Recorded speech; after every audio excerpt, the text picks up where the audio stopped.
Ladies and gentlemen, welcome and good evening to your people's fighters. You never walk alone. To officially start the evening, please welcome an amazing performance, a belly dancing show.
And now, ladies and gentlemen, let's kick things off for your people's fighters. You never walk alone. First bout of the evening in the super bantamweight division.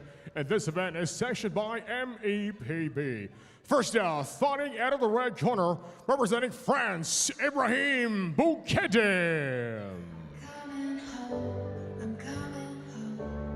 Tell the world I'm coming home. Let the rain wash away all the pain of yesterday. I know my kingdom awaits, and they've forgiven my mistakes. I'm coming home, I'm coming home. Tell the world I'm coming.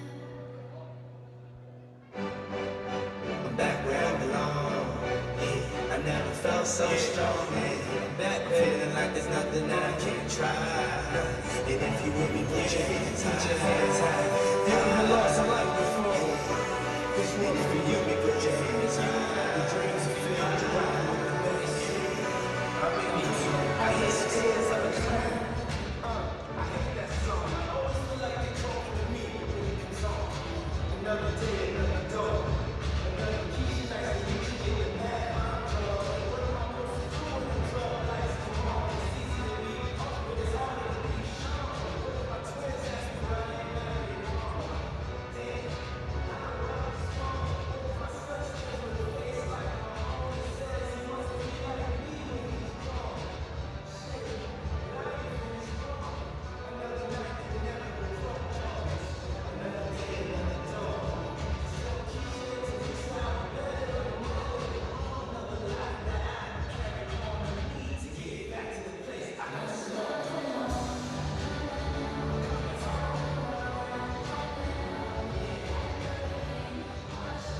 And now, ladies and gentlemen, please welcome his opponent fighting out of France, Ibrahim Boukedem.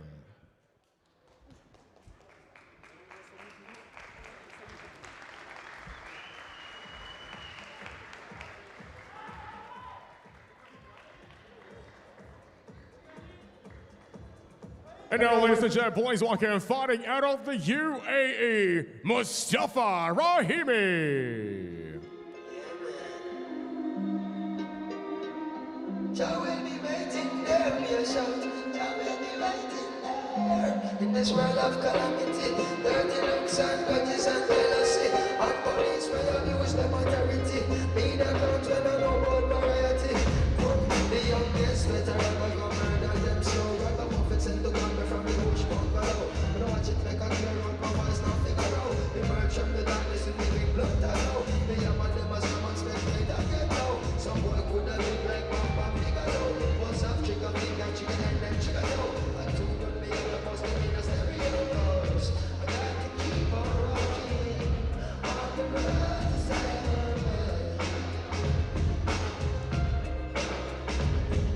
Yeah, we got to keep it burning on the road to Zion.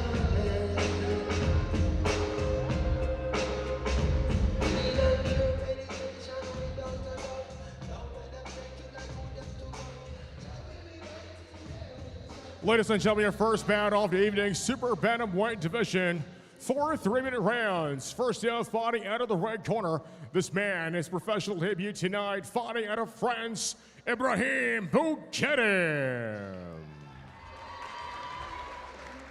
And his opponent, fighting out of the blue corner. This man has a record of no win and 2 losses. Fighting out of the UAE, Mustafa Rahimi. And when the action begins, your referee, Erasmus Owo. Good evening, guys. I expect a good and a clean fight. You know the rules already. Fight clean, if I fight hard. Touch gloves. Good luck. By British champion, super flyweight champion, also boxing later, Marcel. How are we, sir? You know, it's a pleasure to be here. I'm looking forward to a good show. Yeah, how's it feel being on comms knowing you're boxing in there shortly? Yeah, I'm excited. You know, like I say, it's going to be a good show. I can guarantee that. Looking forward to this fight here. I've shared some good rounds here with Ibrahim. So, yeah, former French international. Should be a good show in here. Yeah, in the ring at the minute, we do have 4 rounds in the super bantamweight division between Mustafa Rami of the UAE and Ibrahim Boukadim of France. Professional debut for Ibrahim.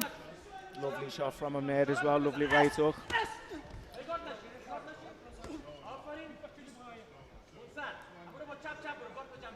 They're just sort of feeling each other out, but the quality does seem to lie with Ibrahim. It's out the 2, I'd say, Marcel, so far. Another big right hand there from him, partially blocked. Speaking of quality, yeah, as I said before, he's a French international, former French international as an amateur, and he's landed a lovely right hook there before.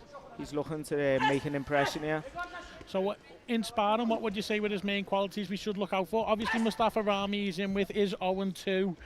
We know what these journeymen do, though, Marcel. They're tough men, aren't they? So obviously, he'll look to spoil Ibrahim's skill set the best he can, but obviously I don't think Ibrahim's going to let him, given the quality so far. Good right hand to the body there as well. Yeah, I think Ibrahim's looking very determined here, with it being his debut as well. He'll want to put on a show. He's got some good qualities as well, and if it'll show here. I think this will warm up as the fight goes on. Yeah.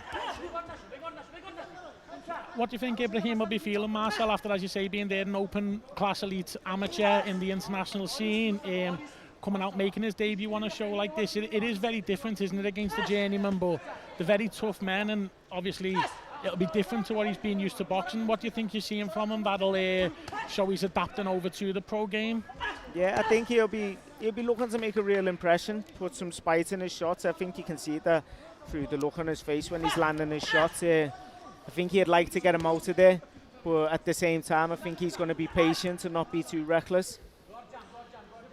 Yeah, he does seem to be landing the quality of the shots. I know Rami is standing in there with him. Another good jab there. Yeah, he's doing well a lot of the time, going first and third. He's hitting him and then he's making a miss and he's hitting him again. Rami having a little go there. I don't think anything landed. Ibrahim just holding them and firing back. Bit short with that right hand there though. But nice flick out of the jab to keep Mustafa on his toes. Good jab, just fell short with the right hand after it though. Oh, he did take a backhand there, Marcel. Yeah, he did. As I say, I think he's eager. Yeah. He's eager to make an impression, and he's just got to keep a smart head on him while he does so. I don't think it bothered him too much, but just to let him know that there's another guy in there with him, I suppose, keep him on his toes. Exactly, yeah. And he's closing the round well with a good jab and then right hand to the body. Clear round for Ibrahim, would you say, Marcel? Yeah, definitely. Good opening round for his debut, yeah. Good entertaining round for the people. We have some fantastic bouts later, don't we? Next in the ring will be Nelson Birchall, another stablemate of yours. 4-0 as a pro, was obviously a fantastic amateur, wasn't he? Yeah. Turning over to the pros, looking well. Are you looking forward to seeing him? And what can we expect to see from Nelson in the next contest? Yeah, definitely. I mean, he's a slick, slippery southpaw. So, yeah, you can expect to see good skill set from him, solid shots, and entertainment. He brings entertainment, and it's going to be a good night, yeah. There's some really good fighters on tonight, and the show is going to be solid. Yeah, I'm looking forward to it. The Cubans towards the top of the card, Diane Gonzalez and Ariel Perez de la Torre. Got a bit tasty at the presser yesterday, didn't it? It did, yeah, it did. I'm excited for that one myself. I think it's really going to be an entertaining fight.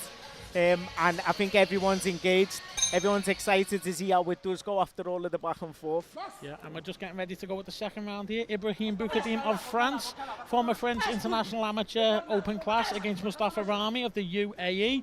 Good first round from Ibrahim, and he's just looking again to start off the aggressor as he was throughout the first, really, wasn't he, Marcel? Yeah. He's looking for that right hook. He's landed it a few times as well.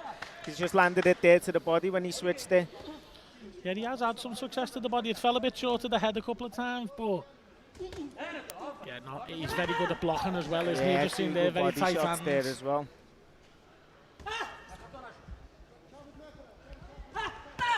Another good body shot there. What will it be like, Marcel, making your debut on a show like this? Because obviously it's a massive event out here in the Dubai. People's fighters have put an absolute...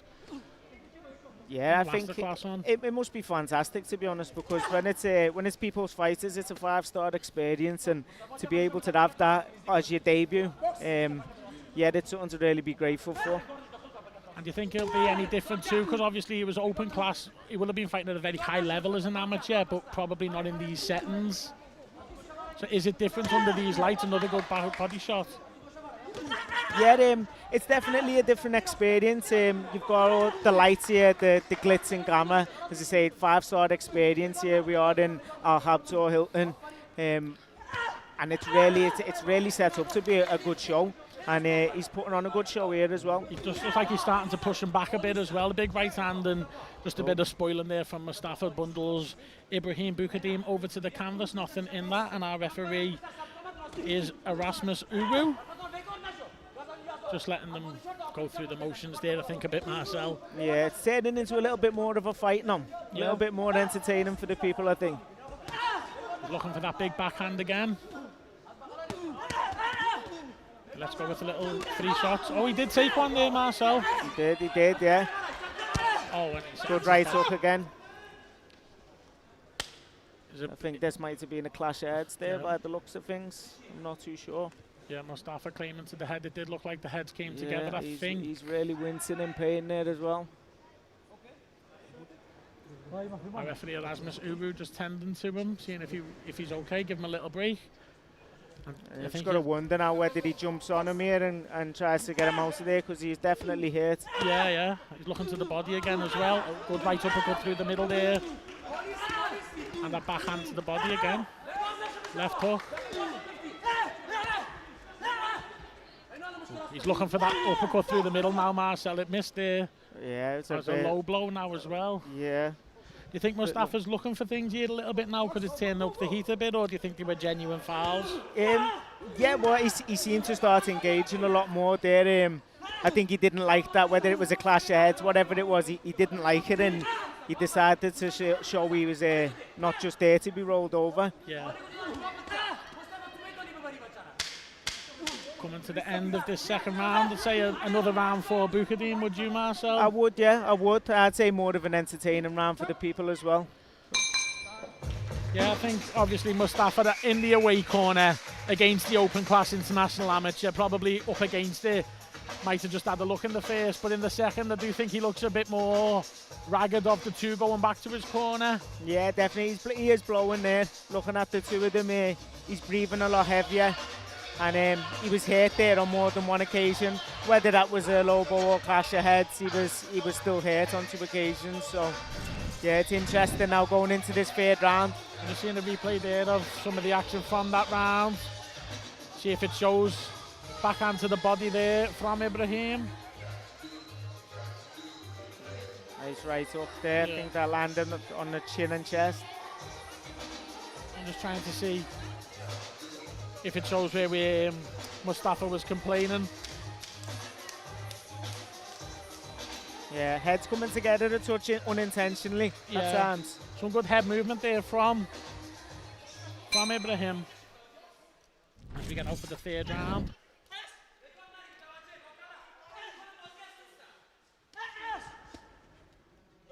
Ibrahim again starting in the centre of the ring.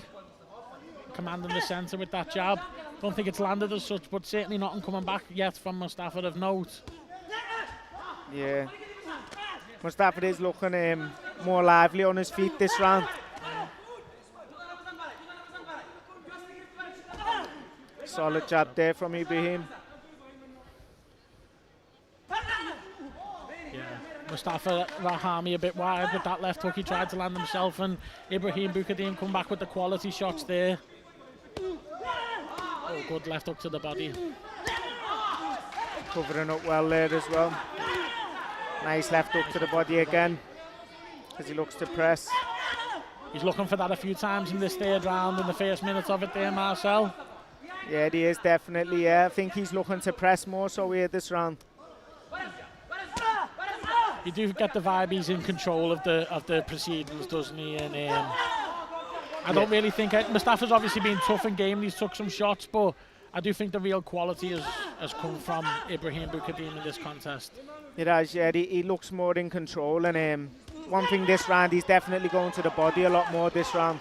He's had some success with that left hook. He's pushed him back a little bit now into the ropes. Rami looking to hold. And he continues to go to that body, all in close. Referee Erasmus Uru having a word with Mustafa Rami about the holding for the first time. It was a bit more prominent in this round. Just misses with the left hook there. I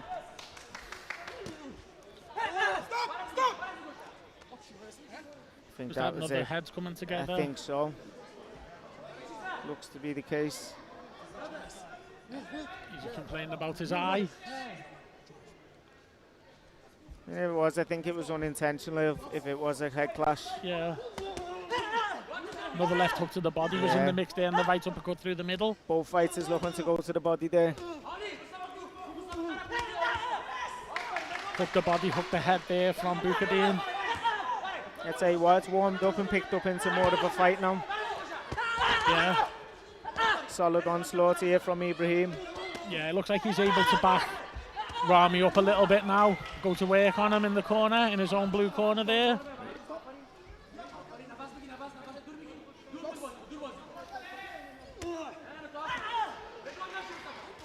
I think he feels he's getting to his man now as he covers up and presses.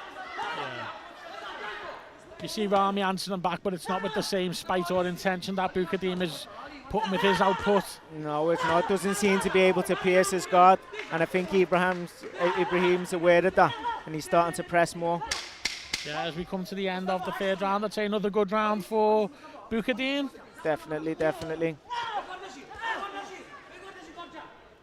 Mustafa Rami complaining about an eye injury when the heads clash. We'll have to see if we can get another look at that on the replay now. Yeah, it's turned into a good fight, this.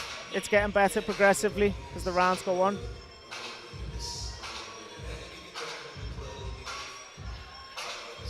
Yeah, if you take a look there in the corners at Mustafa Rami, he looks a lot more uncomfortable than Ibrahim does.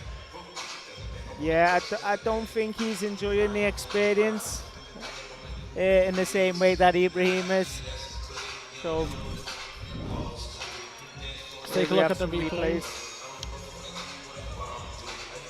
Just fell short with that right hand there, but as you said there, nothing from Rami there pierces the guard, and Bukhadeen comes back with the left hook to the body. I think that was the theme for the first half of the round, certainly. Yeah.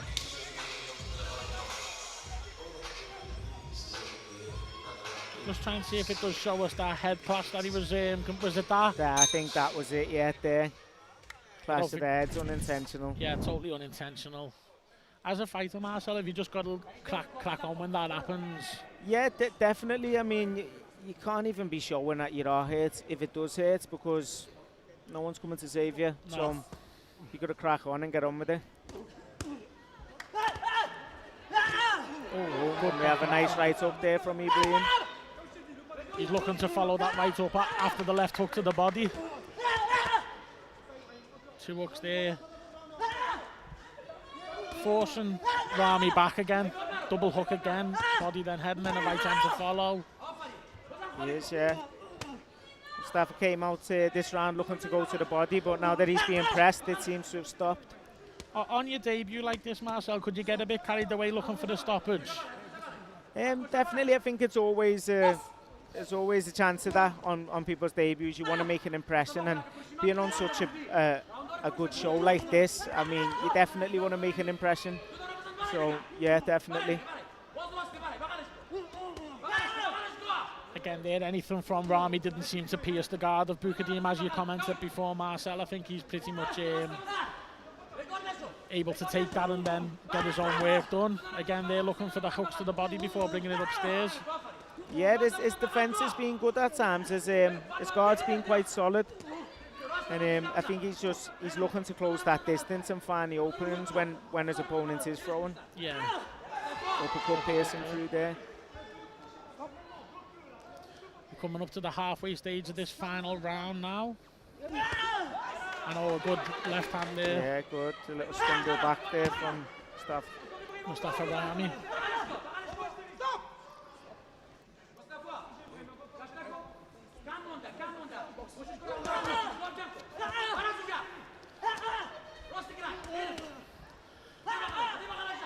A good little good right hand there. Yeah, nice right hook there.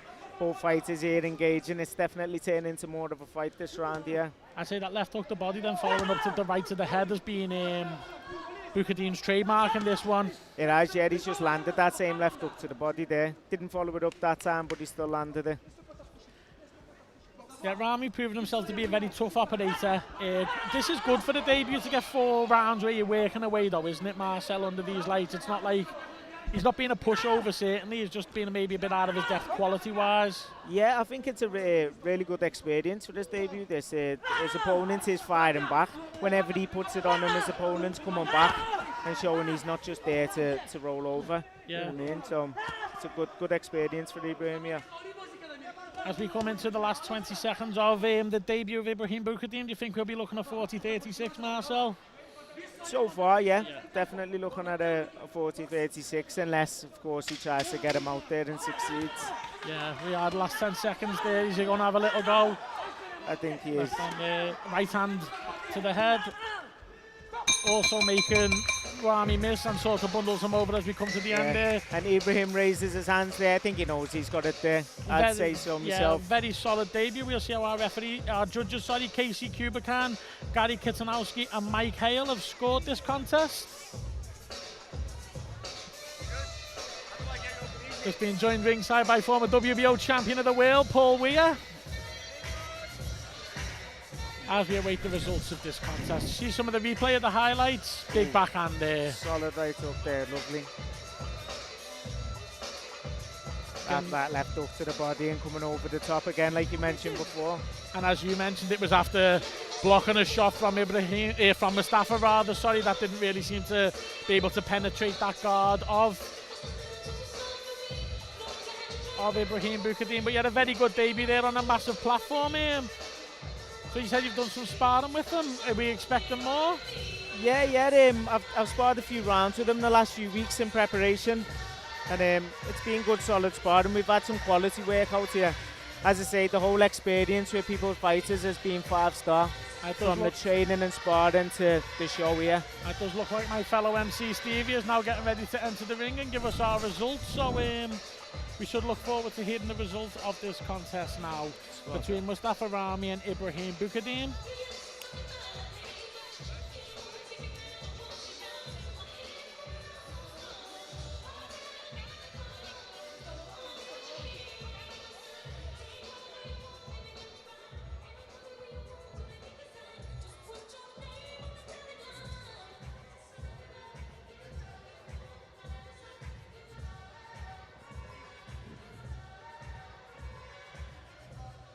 Ladies and gentlemen, after 4 hard-fought rounds, we go to your judges' scorecards. All 3 judges scores it 40-36. Declaring your winner by unanimous decision, fighting out of the red corner, Ibrahim Bukadin.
Ladies and gentlemen, coming up next in the super bantamweight division, first out fighting out of the blue corner, Tan Min Hoot.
And now, ladies and gentlemen, please welcome his opponent, fighting out of the red corner, all the way from the UK, Nelson Birchall.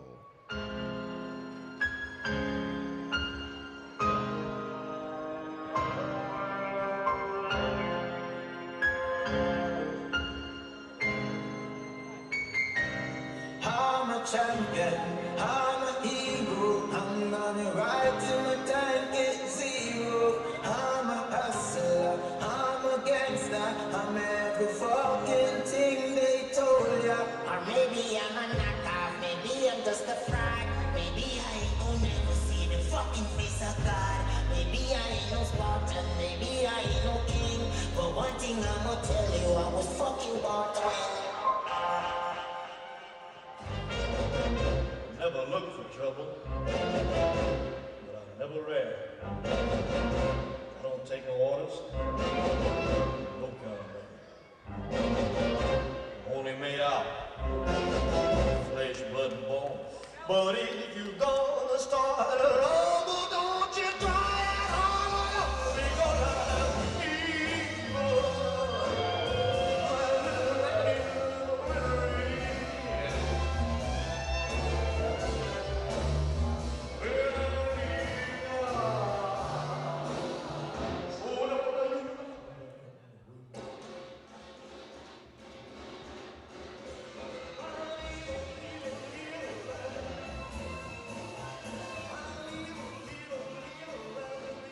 Ladies and gentlemen, coming up next in the super bantamweight division, 6 rounds of 3 minutes, sanctioned by MAPB Commissioner Jose Mohan.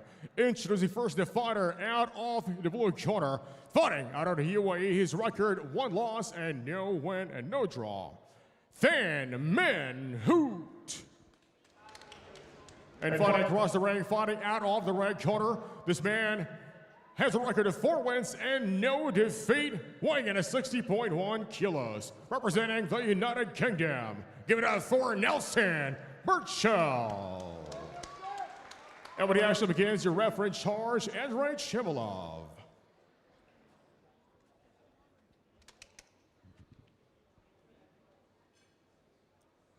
Okay, gentlemen, we have been our draws in dressing room. I don't want to see any rabbit punches. Protect yourself at all times. Touch gloves back to your corners. Good luck. Corner there ahead of this. 6 rounds in the super featherweight division.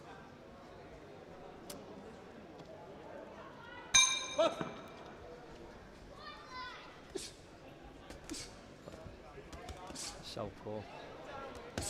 Oh, there you go. Right hand already, following it up. There you go. Don't last long. There you go. Oh, he's over already there. Yeah.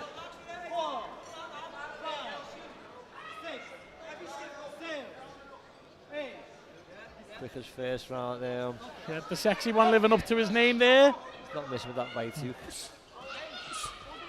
Oh, he's putting it on to Tan Min Hoot again. Sticking them shots in well.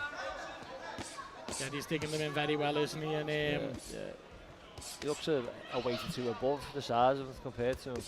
yeah, I think there was about a key between them on the scales. Oh, he's gone. Bit of a push. Another count. 4, 5, 6. He can just take his time now and pick his shots well and get him out. He's maybe rushing a little tiny bit, but just picks his shots well now. He knows he can hit them. Just tuck up, that's it. Just practice a few things. Let the shots go. Oh, a big backhand in. I think that'll be it, Rock, to you. Yeah. Very impressive performance there from Nelson. The sexy one, Birchall, as Lee and Christen. I don't know if Lee and Christen did it or Nelson did himself, but our referee draws an end to that one in the first round.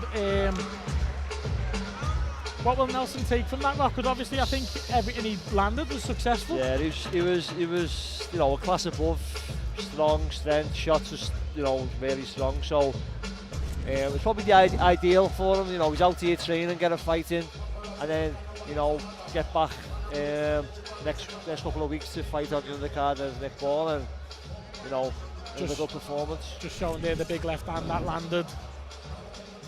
Yeah, Deco and Jay Carney look happy in the corner there. Yeah, you knew straight away from that first right hook that landed.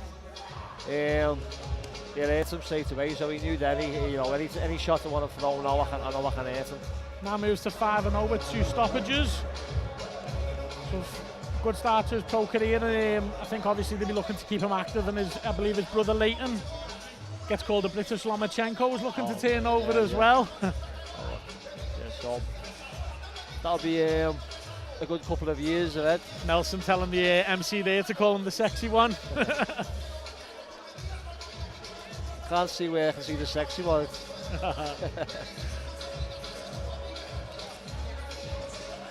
We have very impressive performance there from Nelson Birchall. So far the 2 home fighters have had good wins. And so we'll be handing over to Stevie to get the official time of that stoppage there. Simon Hattout still looks a little bit dishevelled in that corner over there, doesn't he? Yeah, he's getting his shoes, his boots off and that, he's getting out of here. So he looks like a bit of a tie background. He's got tie shorts on. Stuff like that. The height of him and stuff like that. He's got his socks, his boots off now. You think he wants a tie fight now? Be handing over to Stevie for the announcement.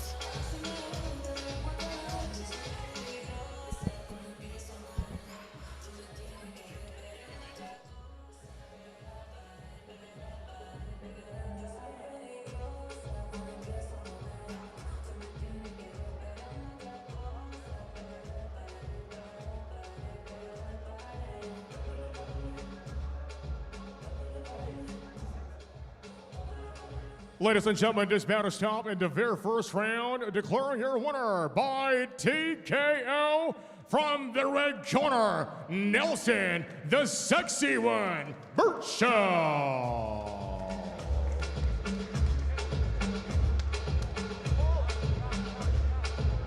Swallowing against the Cuban, making the debut, Cesar Julio Castillo Vido. It should be interesting when a Cuban turns over. They're always very skillful, aren't they, Rob? Yeah, got to go background. You're doing well there pronouncing these names. I've got a clue, yeah. I've got to give a shout out there. Do you know little Foz, Elliot Foster, he gave me a voice note with all the pronunciations, because I was meant to be MCing tonight, Rock, but I don't think there was anyone to fill in the comms. Oh, so yeah, that's good. Well, I'm doing the first 5 here and then MCing the last 5. Oh, that's good, yeah. So you're busy then, aren't you? And what, were you just here as a fan and being roped into it yourself? Or? Yeah, that's it, yeah. I'm just coming with me little lad now. Obviously, I'm living here, so I enjoy any shows that get put on, so I'm here. But yeah, got asked to do a couple of fights, and I'll do it. Obviously say yeah. You pick up the technical stuff. Do you know what? I've never done it before. The comms. Neither have I. So we'll figure it out. Go with the flow. 2 West Derby lads. But yeah, we've got 4 rounds in the super lightweight division now. Aaron Siswalu from Uganda. 2-2 with 1 KO, so we really could be anything, couldn't he, bro? Yeah. You know what? These kind of guys, I've fought many of these in my early on in my career. You know, they come and have a little go. You know, they're not the most skillful. They come and give you a few rounds, so it'll probably be an ideal opponent for this kid on his debut. So, and especially from the Cuban gym and from Cuba, you know, they've got good stock, haven't they? Good experience, so. Seems to really look after the fighters out here as well, so. Yeah, it's unbelievable out here for the if you're a fighter out here, you know, you're getting looked after, you're getting picked up for the gym, dropped off for the gym, you're getting fed, you're getting, you know, everything done for you. So it's the place to be, Dubai I think for training camps. You know what I mean? You want to go and do a training camp, you can come out here and anyone, you know, the weather's good, so you get looked after. So it's good for training camps out here. I get ready to hand over to Stevie for Ladies and gentlemen, coming up next, People's Fighter, You Never Walk Alone, bout number 3 in the super lightweight division. Introducing first the fighter out of the blue corner, Aaron Sawalu.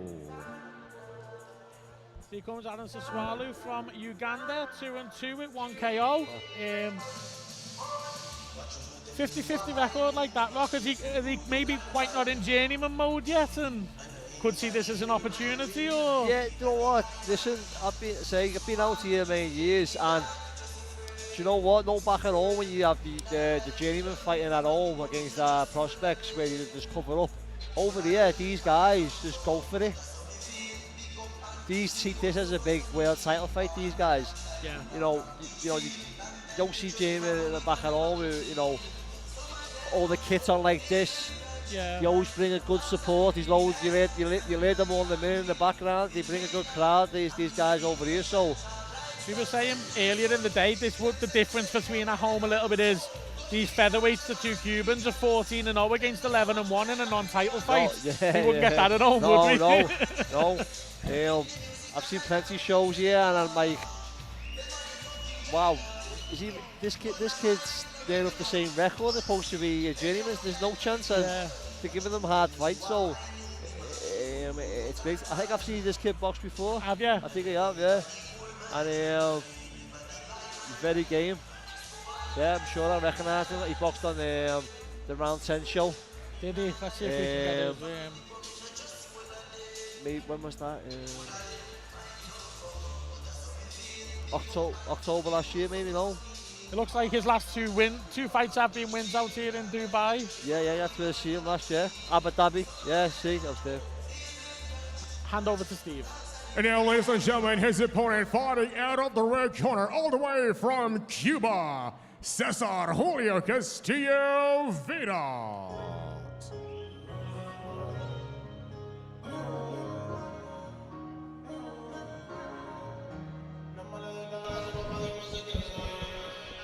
Coming to the ring now, we have Cesar Julio Castillo Vidal of... see Johnny.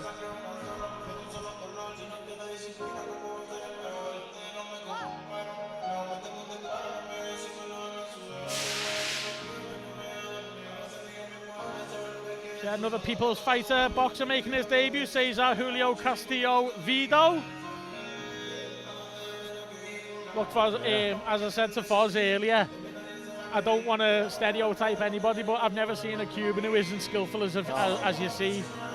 And I think the Cuban gym, the guys here, don't really have, you know, don't have no one. Yeah, they're all at the level.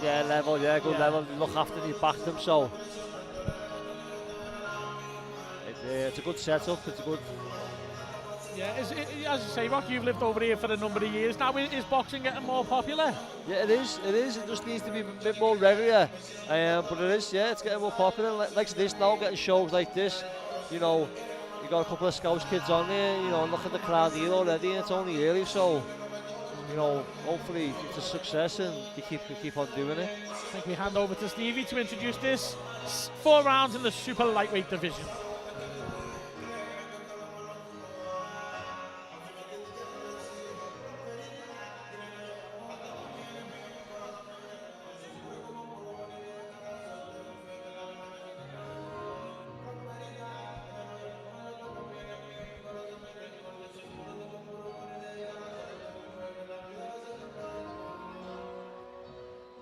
Ladies and gentlemen, your next bout, number 3 for People's Fighter, You Never Walk Alone in the super lightweight division.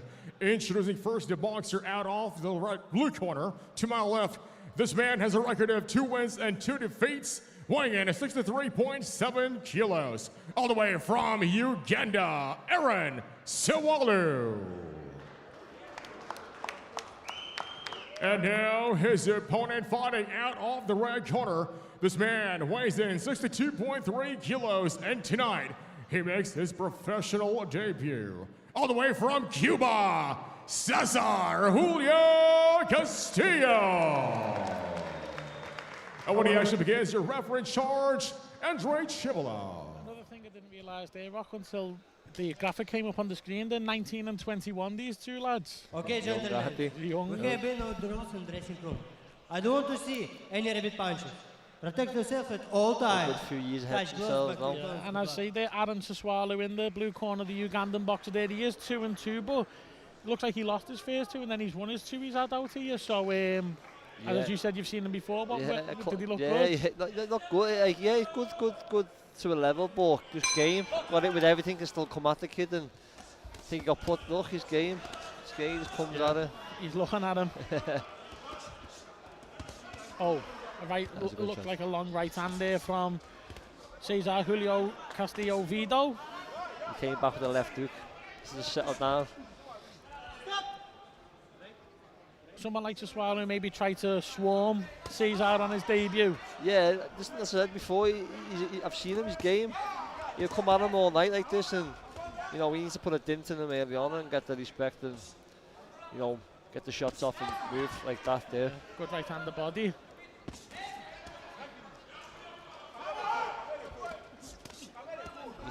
And again there, missed with the left hook, but followed with the right hand to the head. Not sure it landed with any sort of intent, like, but that's it. You just keep his shots long. Don't get too caught up.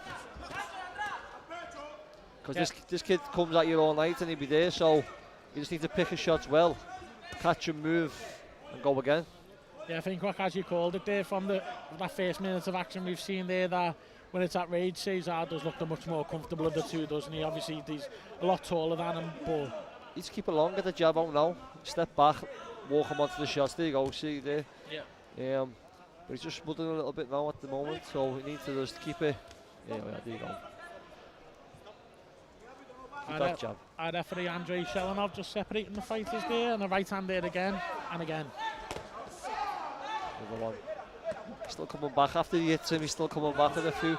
He doesn't want to blow himself too much now. It's only round one, and you know. Can that happen on your debut, Rock? Yeah, you get overwhelmed and get, you know, go a bit happy with the right hand and let your shots go, and then these kids are still here, strong, round 2, round 3, and you blow your load. So he needs to just take a step back, recoup, breathe, pick a shot. There you go, jab. Little step back now, then go again. Just keep going in and out, in and out. Couple of shots like that, maybe. A couple of more, 30, 40 more seconds, you know, the referee probably have a look in. Well, it looks for the first time as we entered the last minute of the fight, last minute of the round, that Cesar has managed to pin him back a little bit. He's just smothering a little bit now, but the referee's having a good look here. It was the first time in that first round there for the first 2.5 minutes, I would say Aaron Saswalu was answering back, wasn't he, at least in having a go, but he did get pushed back a little bit there by Cesar. Yeah, he's tucking up and then having a big outburst as after he's attacking, he's going again. But now he's coming up a little bit longer now and taking a few. Cesar just finding his range and getting comfortable. And this kid said last time this kid done this last fight in Abu Dhabi and he was there for the full fight. Did he take a little stumble there? Yeah.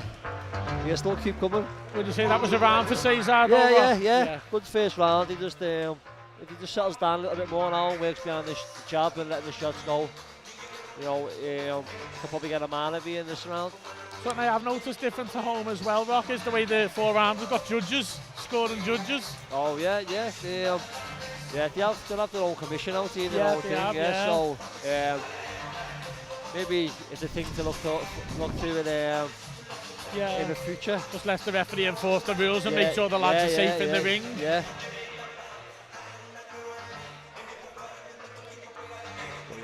I see there in the replays.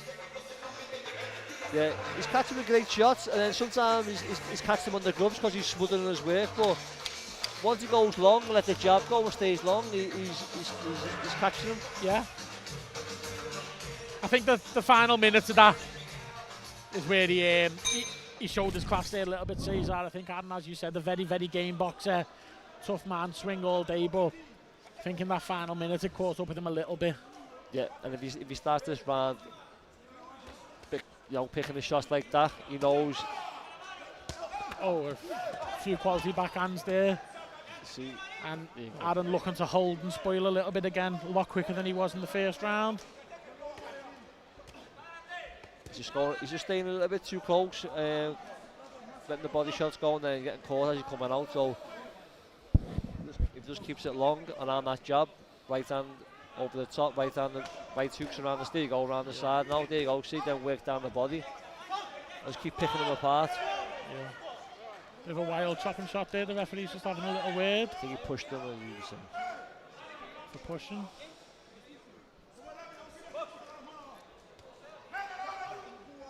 But again, he's looking to establish them long straight shots again and then going down to the body, following it up.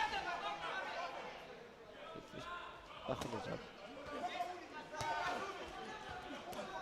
He's putting like every shot is a bit of a power shot, so yeah, he doesn't want to, let too many go and then come to the round 3, 4 and the kid's still here and the power's sinking away from him. Yeah, definitely.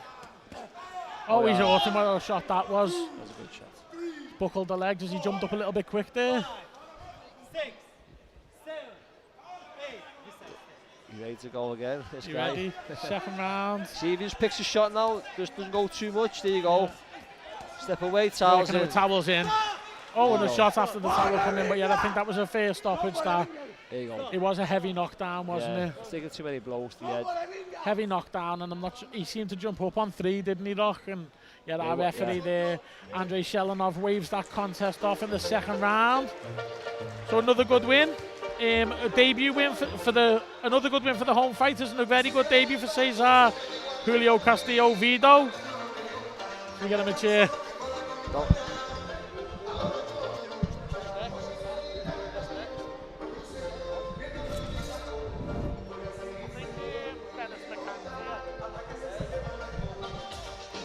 So we're just looking now through some replays there of the stoppage. The right uppercut there, left hook. Very impressive debut there from Cesar Julio Castillo Vido. The towel coming in. Should still be intended to in the corner there.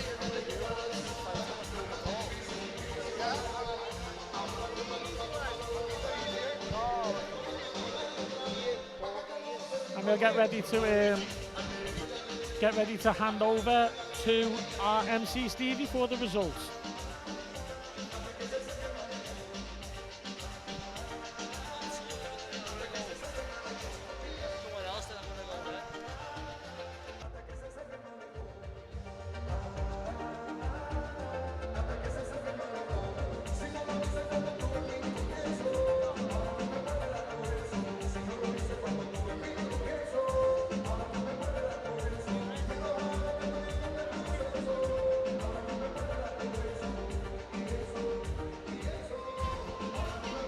We are getting ready now to hand over to our MC Stevie with the official time of that one.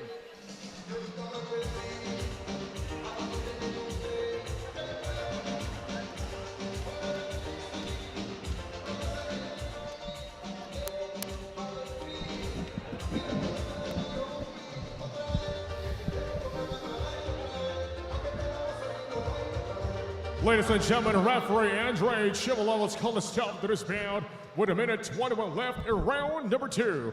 Declaring your winner by TKO from the red corner, all the way from Cuba, Cesar Julio Castillo.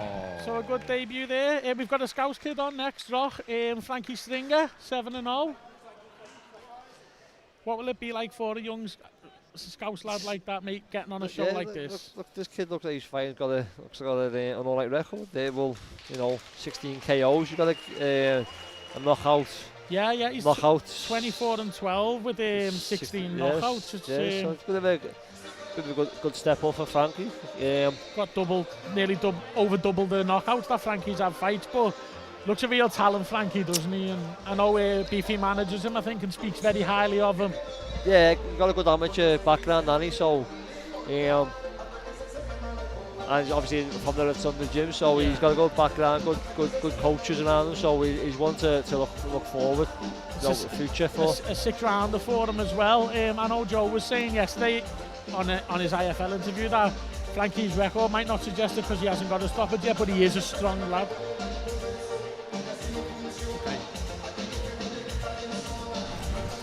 Here's a replay of that last knockdown. Let's see it.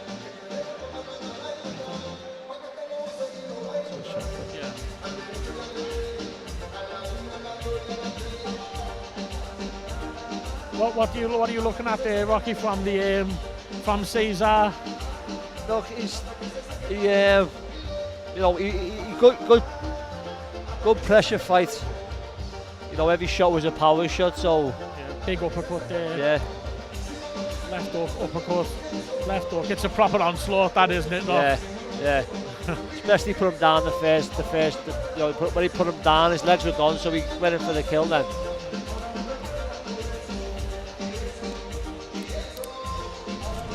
Very impressive debut. Ladies and gentlemen, coming up next, People's Fighter, You Never Walk Alone. Next bout in the lightweight division, sanctioned by MEPB Commissioner Jose Mohan. First out, fighting out of the blue corner, Kempi Fayam.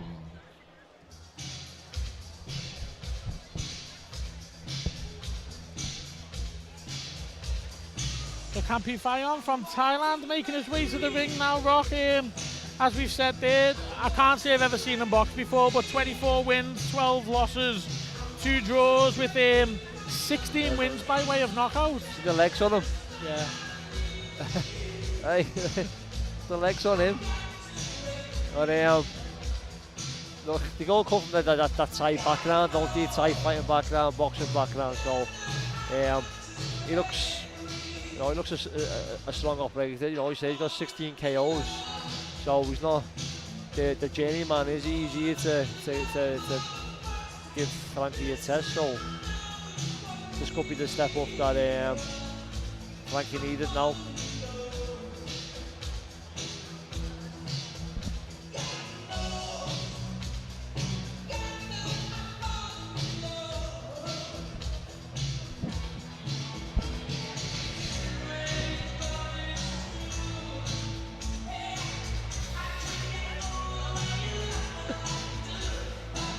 And now, ladies and gentlemen, his opponent fighting out of the red corner. Give it up for Frankie Stringer. So here we've got Frankie Stringer making his way to the ring.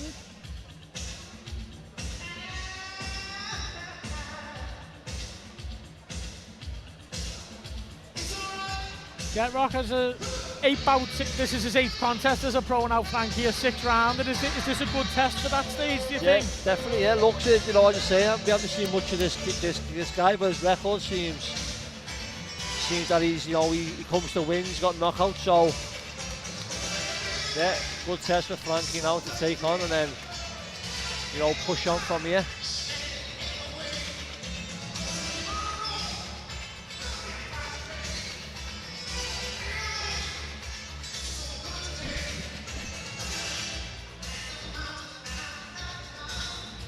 Ladies and gentlemen, next batters coming for 6 rounds to 3 minutes. Introducing first the fighter out of the blue corner. This man has a record of 24 wins, 12 defeats, and 2 draws. Fighting out of Thailand, Kempi Fayam.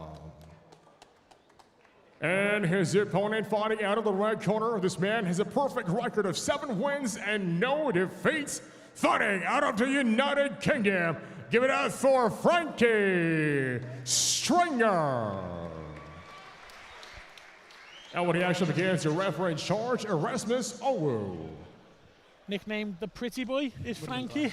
You know the rest of it. Got some names in the stable now, I know, sexy the boy. Pretty Boy, sexy one. You know what I say, you must obey. Must have been. Good blood. After you retired, Rock. Yeah, just be giving themselves these look in the mirror saying I'm the sexy one. You've got it on a short, I'm so pretty. I think Frankie was saying yesterday he's been out here for, I think, 7 weeks. Yeah. In Yeah, that, it's climatised then, yeah. Because 7 weeks ago, yeah, the summer is 50 degrees out there training, so yeah. but a good test for him here against Campy Payon. Yeah. Very experienced operator. Yeah, team. You know, he's just taking his time now, picking his shots. Looking for the right hand. Well short, but he's there, isn't he? Yeah, yeah. He's firing back once Frankie's not throwing, he's throwing straight back. But I think just take, a minute round or two just to Frankie to find his range and then start picking away. Yeah, obviously with it being a 6 as well against a very experienced fighter, Frankie is, as I say, 7-0 now. There's no need for him to go bull rushing in this. Oh, good shot, there you go, good shot.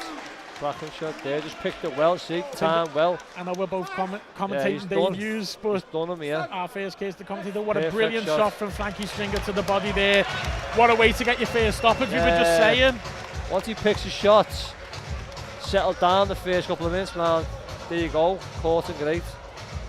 Joe did say yesterday, Frankie's record doesn't quite do him justice for the power, but that will probably start to come now. Do you know why he probably said it? I've had it myself, is when he's fighting guys that are tucking up and not really be able to get the shots go. This guy let shots go up and up, and look at the shot, perfect shots around the side. Absolutely crumpled him, he's still laying in a lot of pain here.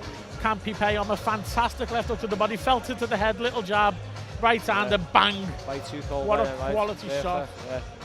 I tell you what, that was quality and power, wasn't it, Rob? Rob? That's it. Shot just picked nicely, and now that was a good guy on the record, on his record. So now Frankie can step up a little bit more again now next fight, and then before he gets to 10, 11, always ready for the titles. Then yeah, definitely. And as you said there, the level you get. It's hard to stop the journeyman when you're stopping the live opponents. Yeah, that's why you said Joe said about his record. He can punch. Yeah. If these guys tuck up, he can't do that. Yeah. Once they start opening up and letting shots go back, I've just seen then he opened up and caught him and got him out of there. So I think from now on going forward, he'll be fighting opponents now like this, and good records will come to fight, and he'll probably get more stoppages now as it goes on. So yeah, definitely. Look, it's a good one. He's a good the prospect for the future for Liverpool. Yeah, I think he's a big ticket seller as well, Rock. So look, it's always good.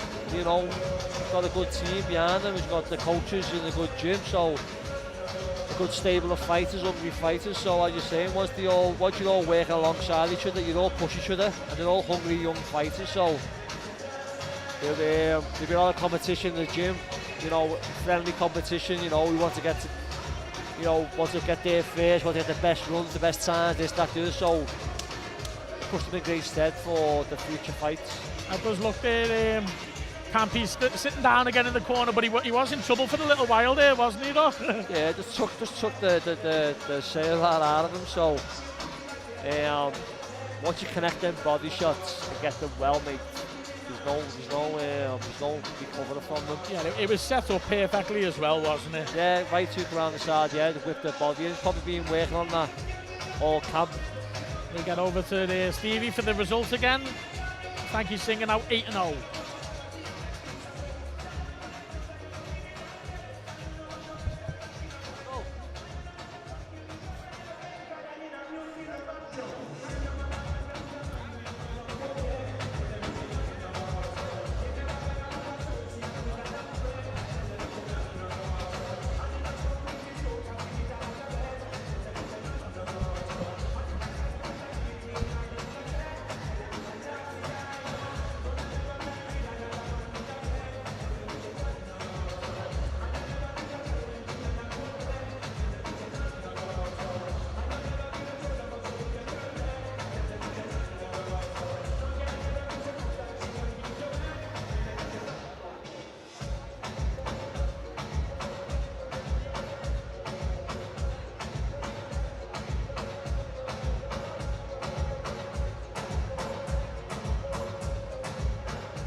we've just got a little bit of a delay getting over to Stevie for the results.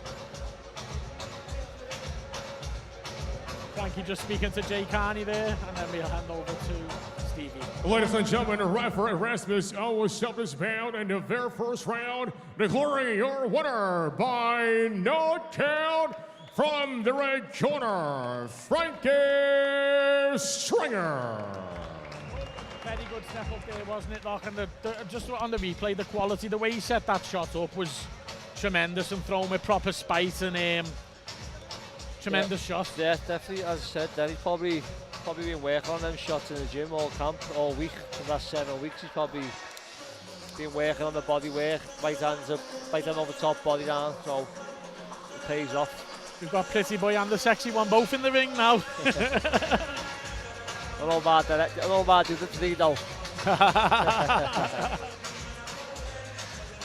Little Jack in there now, he's an exciting prospect, isn't he? Yeah, he's great, Jack, yeah. He's one, as I said, he's probably got one of the best prospect stables in the country. In the country, yeah. You know, where they're all at and where they're all at in their career, how many fights they've had and where they're all getting to. So, as I said before, it's a good stable to be in and to push on as a prospect. Yeah, definitely. And so they'll be on again in a few weeks, obviously, with Beefy's fight and then the Echo Arena show. It's just non-stop for them, isn't it? Yeah, well, that's what you want when you just want to get out. No, 2 minute, 1 minute work, ready to go again. So this next contest we have, Rock, could be an interesting one. We've got Bogdan Udzagev from Kazakhstan, who's 3-1, against another Cuban, Alexei Guiber, who's 3-0 with 2 KOs. Yeah. So Cuba and Kazakhstan, two great fighting countries, aren't they? Yeah. Got good stock, good background. So, as you said before, over here, mate, you just go for it. Yeah. They're hungry.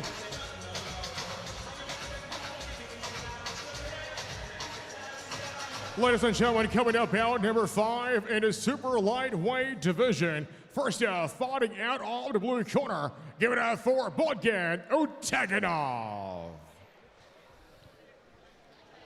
So Bogdan Udzagev making his way to the ring now from Kazakhstan. As I say, he is 3-1, Rock, just that one loss. I know it's early on, but it was against an Uzbek on his debut, so probably could have been in good company. Yeah. Yeah, not a bad fight. They're not bad fights coming from that country either, are they? So only 22 himself as well, so I'm sure this is 2 lads with something to prove. Got that like traditional Kazakh robe on there, as he like Golovkin-esque walking to the ring. Looks like one of Triple G's, wasn't that?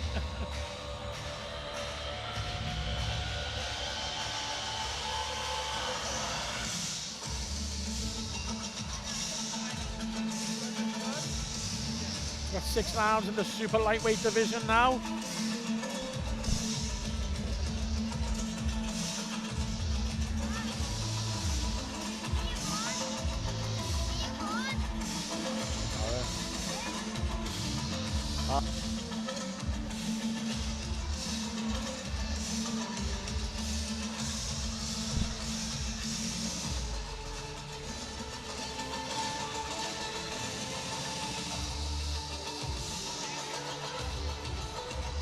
Stevie now getting ready to welcome in Alexei Guiber. And now, ladies and gentlemen, his opponent fighting out of the red corner, all the way from Cuba, Alexei Guiber.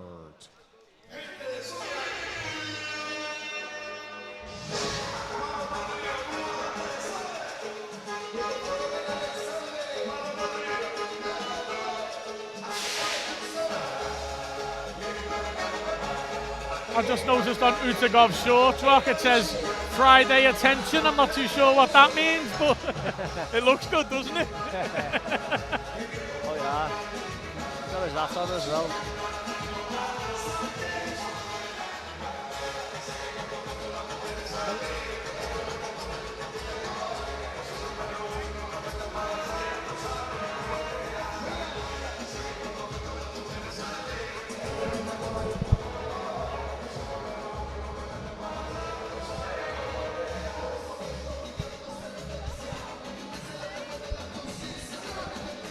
So, Ladies and Rocky gentlemen, I coming both up been next, People's Fighter, You Never Walk Alone, bout number 5 in a super lightweight division. Once again, sanctioned by MEPB with your commissioner, Jose Mohan. First up, fighting out of the blue corner. This man has a record of 3 wins and 1 defeat. Fighting out of Kazakhstan, Bogdan Utekinov. And now his opponent fighting out of the red corner. This man has a perfect record of 3 wins and no defeats, 2 by knockout. Fighting out of Cuba, give it up for Alexei Gilbert. Hello. And when the action begins, your referee in charge, Andrei Chivalov. Here we go, 6 rounds in the super lightweight division. Bogdan Utekinov of Kazakhstan against Alexei Okay, Gilbert of gentlemen, Cuba. we have been outdraws in dressing room. I don't want to see any rabbit punches. Protect yourself at all times. Touch gloves back to your corners.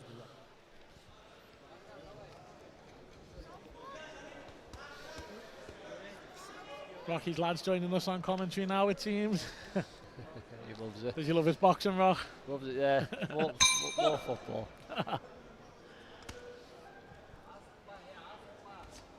Get going here, Guibert looks that southpaw stance with a right hand to the body and then a left hand. Oh, That's a good shot. and folded up to onto the body there. Yeah. Oh, yeah, he's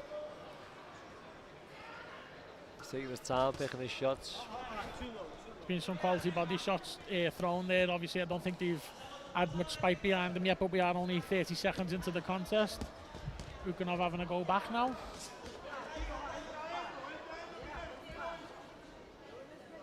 Say fair play to lads like this, Rock, 4 fights in and 3 fights in, putting it on the line against each other. Yeah, it is. It's as I said, you get that over here. It's I don't know. Oof, caught him there. Yeah, it's in there. Hits into the body. He's got to pick his shots now again. Seems to have some force behind them. Yeah, that backhand's strong. Utekinov the taller fighter, but obviously it's when it's getting in them closer quarters, body shots flying in from Guibert. He's just picking his shots nice, going the edge, finishing the body. Then starting the body and finishing the head. He's doing well.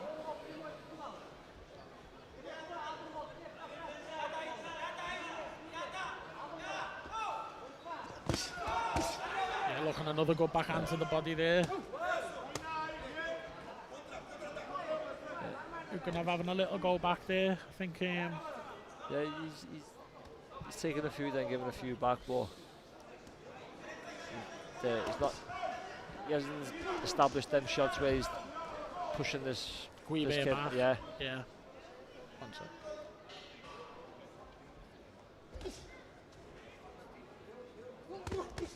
That was a good shot.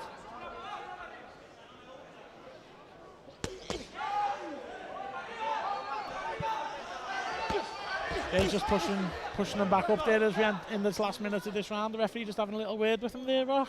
Yeah, he's starting to give his shots up, but the kid's band's high.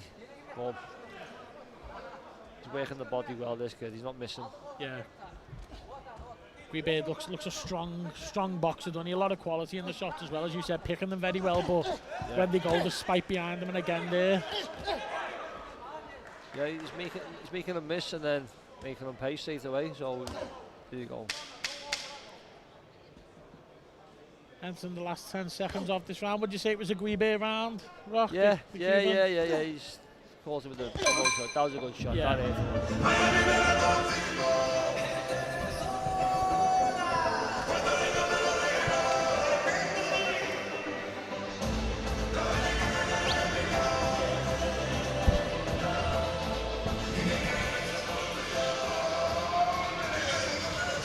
Hello.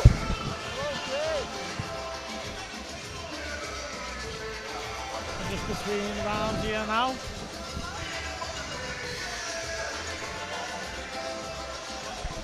Just showing us some highlights there, Rock. Can you hear me okay? Yeah. Yeah, he's good body shot there. Yeah. as I said, he's going with the head, then coming down the body, finishing the body, which is ideal for his opponent. Tall, big body, wide open for the body shot. So, you know, a little bit more pressure this round. You know, put the shot together a little bit more, and he could do a bit more damage. Yeah. Yeah, definitely. 3-0 with 2 knockouts would suggest his power. But we could see the force in them. Yeah, you know, and you know, there's a kid. Ukanov, Bogdan Ukanov. 3 wins, and he's got a kill behind him. But yeah, he's coming back with shots.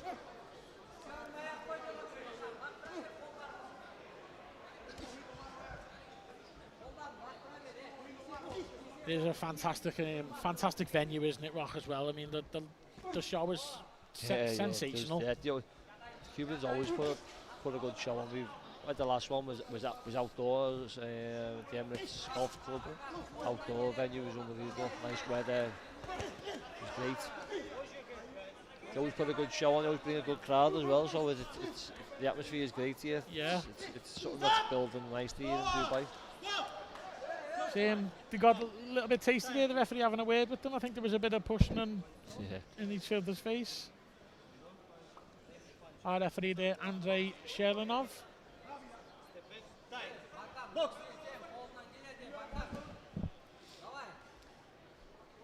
Just find his range now. Just keep busy a little bit more with this jab. Keep the jab out.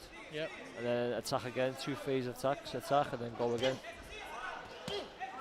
And again, you need to keep that pressure a little bit more now. There you go. Then go again. 2 strong shots, and he's looking again. Little smile there from Ukanov, acknowledging the shots landing. Oh, what a shot! Yeah, he's turned southpaw now. Yeah. Can I get a bit messy with them both, southpaw? No, I think he's being caught there, and he's just turned southpaw, trying to mess him up. But yeah.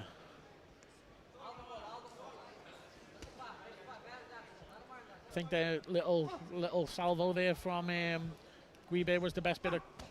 Oh, and right-handers Ukanov stepped out. I think he needs to start going jab the edge, jab the body, then bring the left hand over the top.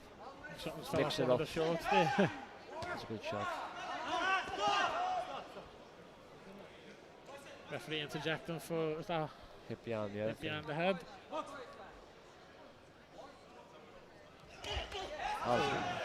So he's attack again, now go again. Yeah. He's catching him and then letting him off the hook.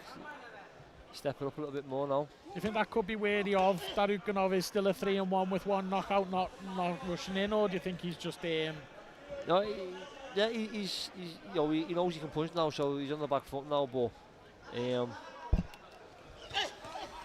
Alexei, is it?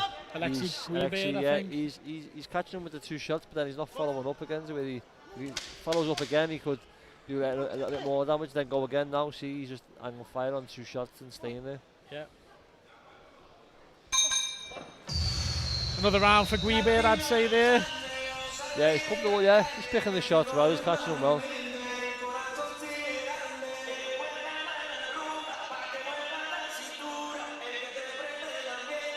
So we've got a maximum of 3 rounds left of the Rocky and Bob commentating team, both shoved in, but I think we've blagged it, haven't we, though? Yeah, we've done well, haven't we, lad?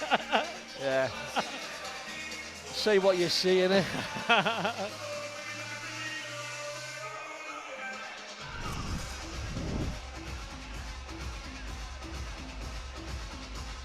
Having a look at some of the action from that round.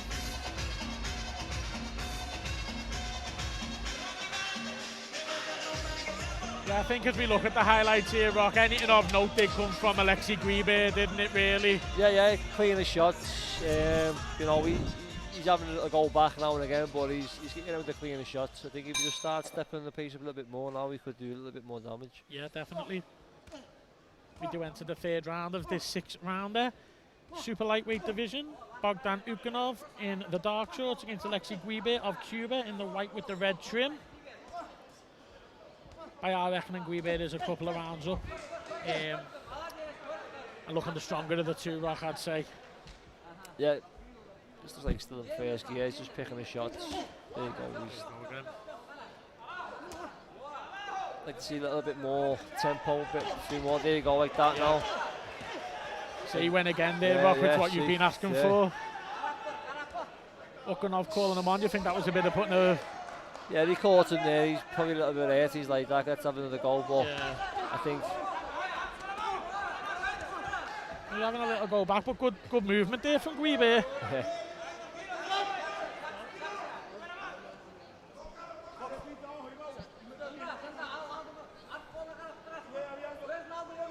Just as we enter the second minute of this third round. Another left hand from Alexei Guibe.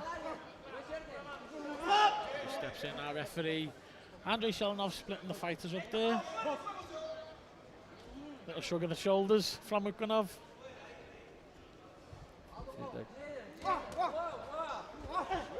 Firing back with his own, and a miss there from Guibe. That's a full shot. Yeah, that's a good shot. I think he just keep the jab out, not keep busy, the tackle do. Just falling short a little bit now with this backhand. Yeah. And you always just put the jab out, keep the jab out, flick it out, find the range, and then let that backhand go and attack. Yeah. Just going again, throwing that left hand to the body. I don't think it landed, but looked like a force behind it, coming in close there. Our referee separating them again. Warning for holding there for Ukanov.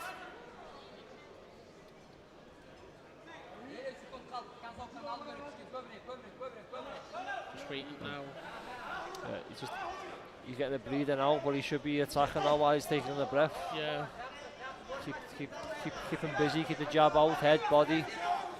While he's taking a rest. Left hook to the body there, and he's following up a little bit. The referee stepping in again. Warning him for low, as you said, Rock, the shorts are a bit high, aren't they? Yeah, he's high, and he's got like he's long as well, so.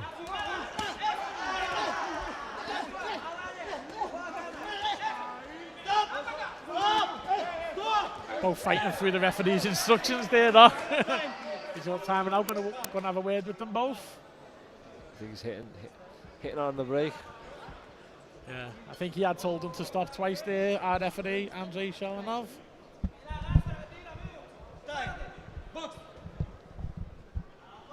Get back to the action. Entering the last few seconds of this round. Good right hand to end it.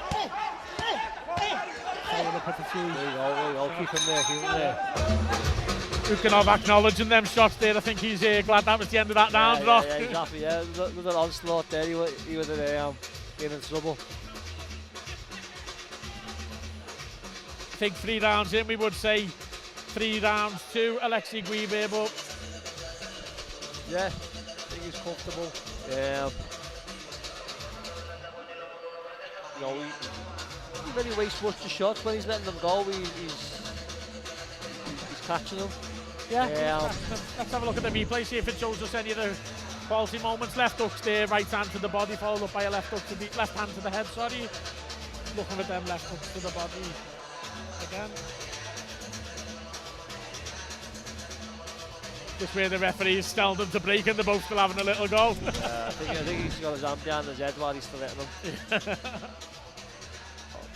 Getting the fights out now, Rock, for the 4th round. Bogdan Ukanov of Kazakhstan against Alexei Guibe of Cuba. Alexei in the white shorts, Bogdan in the dark shorts. We will have to find out what that Friday attention means, Rock. It's is it a spot? Is it a company out here or something? No, I think it's Friday today, isn't it? So I think. Good shot. I was going to say that waistband has had plenty of attention from Alexei, hasn't it? Yeah, that's what he must mean. I don't think them left hooks are the intention you want there, though. Yeah, he stopped his hand. Yeah. I think he's feeling it through these shots now. I think as the round's going on now, I think that the Cuban, if he ups the pace, I think he could do a little bit more damage. Yeah. We're just coming into the end of this first minute of the 4th round. Bit of a feel now going on now, maybe. But Guibe has been having these little periods and then fighting in bursts, hasn't he? Yeah, it's like he gets caught and then just liking, and then comes out with his own combinations. But I think he's waiting a bit long, and then he's getting caught, then he's coming out with his shots. You know, I think they both need to work on the jab, behind the jabs. Like, there you go, 1-2s, jabs.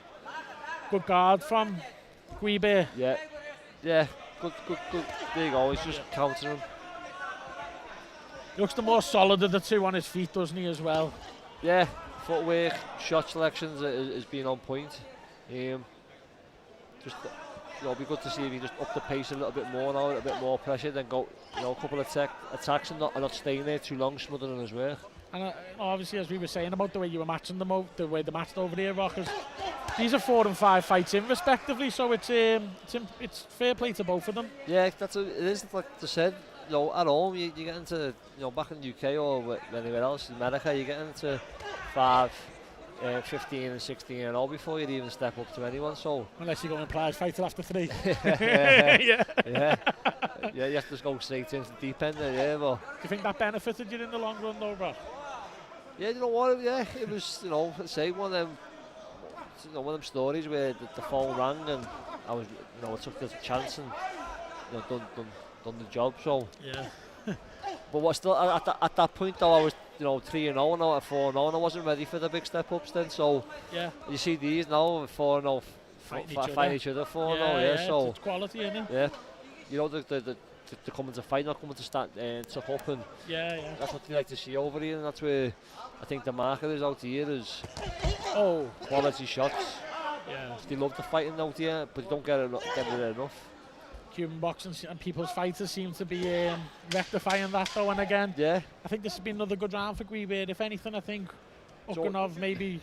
To be honest, you know, really 5 weeks ago I got a phone call to see if I'd fight on this. Really? Yeah. Any tempted, Rock? Or? 5 weeks notice wasn't, you know. So when you say you retired, Rock, are we getting an exclusive here on IFLTV? You know what? You know, the phone rang. Yeah, I got a call saying, the Cubans are putting a show on the 6th of September. Got a fighter, and I've been asked. And I looked at the calendar and it's like 5 weeks. I thought, oh no, not 5 weeks, but you could be tempted. Could be tempted, you know. If you have one the end of the year, I think I'm. Especially being based out here. Yeah. I'm in the gym every day training, sparring. Sparred twice this week anyway, so. Because I know you, Rock, I never know if you're after the bite on social media or you're being true, though. You know, you keep everyone guessing, don't you? Yeah, so what? I only put something if something's being mentioned to me, and, you know, I've had a couple of calls and interest if you want to fight this, that, and I've always said, yeah, I'm ready to go. So, maybe. We're still young, aren't we, Rock? Yeah, that's it, maybe. I'm in the gym every day training, so, you know, I'm sitting here now in the atmosphere, and there's a lot of familiar faces here, and you know, Scouts kids on there thinking, you know, why not, you know. So, see what happens. You could be commentating one while I'm in here the next time. Hopefully MCing. MCing, yeah. Or both. Yeah.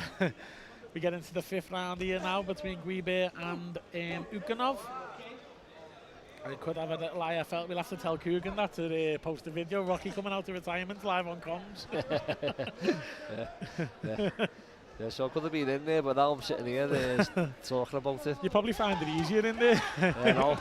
He is putting the work together there now, and I think Ukanov looking to hold a little bit more the last round or so, I'd say, Rock. Yeah, I think he's just felt a little bit of pressure now, and the shots he's feeling now, he's feeling the pressure, so he's surviving a bit now, letting the shots go and then trying to hold on when he can. Yeah. The pace has dropped. Yeah.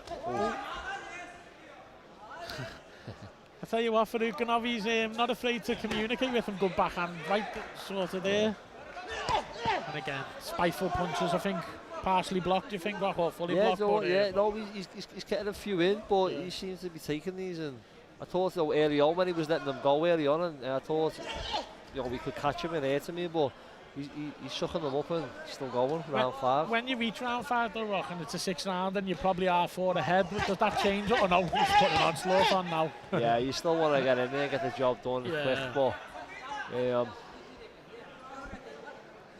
he's hitting with everything and he's still coming back at him. Looking for the uppercut there.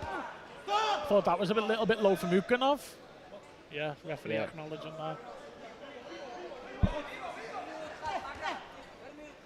Guibe answering back right away though.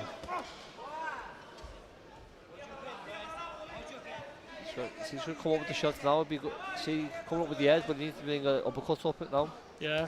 There you go. Just keep it like that.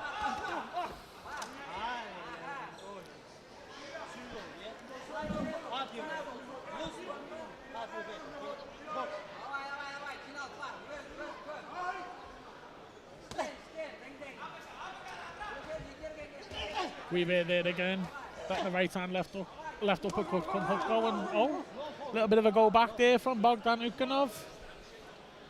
Kazakhstan fighter against the Cuban. Joe, when a fighter does that, Rock, when they shrug the shoulders, does that mean that they've been hit? Yeah, it is. And they're hit and they're trying to put a brave face on. It probably makes it more obvious for us outside the ring anyway. Yeah, that was a good shot around the side there, I think. Must have just been watching Flanky's left hook the body. Yeah, that was a peach of a shot. Yeah. Another good round before we head into the last one. Marcel Braithwaite boxing next, Rock, British super flyweight champion. Yeah, I've watched a bit of Marcel, a while back when he won it, I think he had a couple of fights. He boxed for RAG for the British and Commonwealth, and then he lost out in Africa for an IBO world title. Yeah, he boxed it. It was. I'd have to check box there, but I think he's changed team now. As it's his first fight with Joe Declan and Jay Carney. Yeah, no, I think I know the South African one. I think I know that one. Yeah.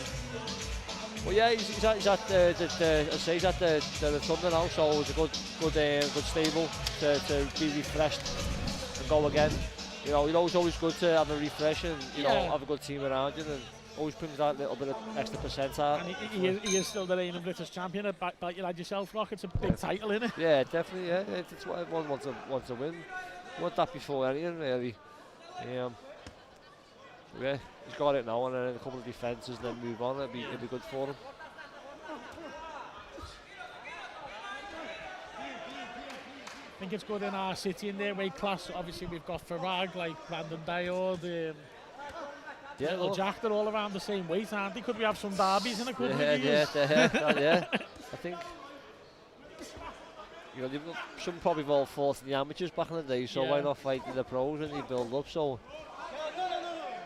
It'd be good for the city, it'd be good for the lads, and hopefully it's big fights and big sellouts. It was an absolute cracker when Farag and Marcel had a really close one. Lexi Guibe just working on Bogdan now. A few grimaces on Bogdan's face, but he's firing back. Yeah, he's game. He's still there. He's waving him on. Yeah. Oof. Oh. He's enjoying it now. Yeah, he's enjoying Final this. round.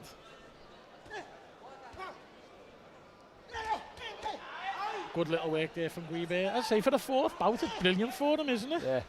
As I say, they're coming to win. They're both coming to win. The other guy's coming to win. He's the way fighter, but he's coming to win. He's not tucking up, taking shots. He's letting shots go and working back too. So that's why it's interesting, and people are interested to watch and see, because they're seeing good fights.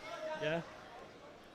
I'm just hoping everyone can understand us two Scousers on the commentary. I should think you're going to start putting subtitles on. Still a little bit of showboating from Bogdan. Yeah, he's enjoying it now. Yeah, he's seen the 6 rounds out and being competitive, if not winning them, I'd say. Yeah, this one and the last round, he's had a little bit more better success than what he's had in the first 4, but he's walking into shots and then he's smiling, he's enjoying it, and he's giving the shots back. So Weber still hitting there. Oh, a lot of rubbing in the faces, rubbing heads together there. Oh. Has been a little bit tasty in a few of them little holding clinches. Yeah. I think the referee's not liking it, is he? Doing his work tonight, Andrei Shelanov, our referee. Last 10 seconds now. Yeah.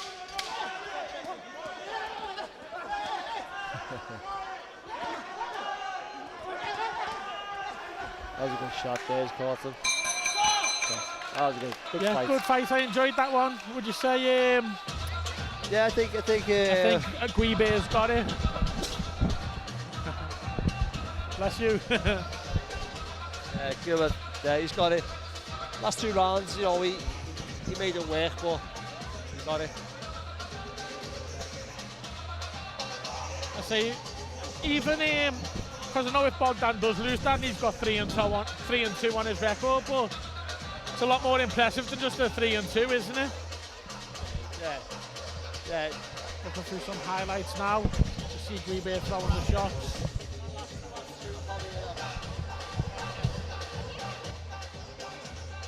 Yeah, looking on the commentary there, Guibe seems to be the one landing the more quality. I think we had a bit of everything in that though, Rock. We had bits of quality, we had bits of them being rough and ready. Yeah, hit him behind the head. Stevie's just getting the results from the officials here at ringside.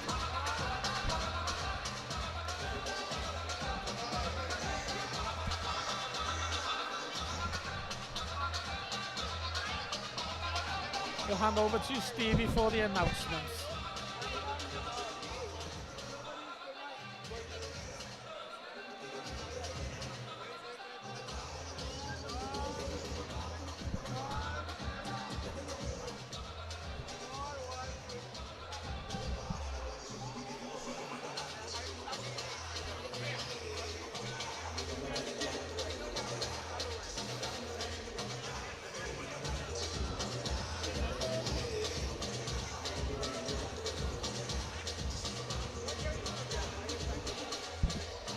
You up now? I think so after this one.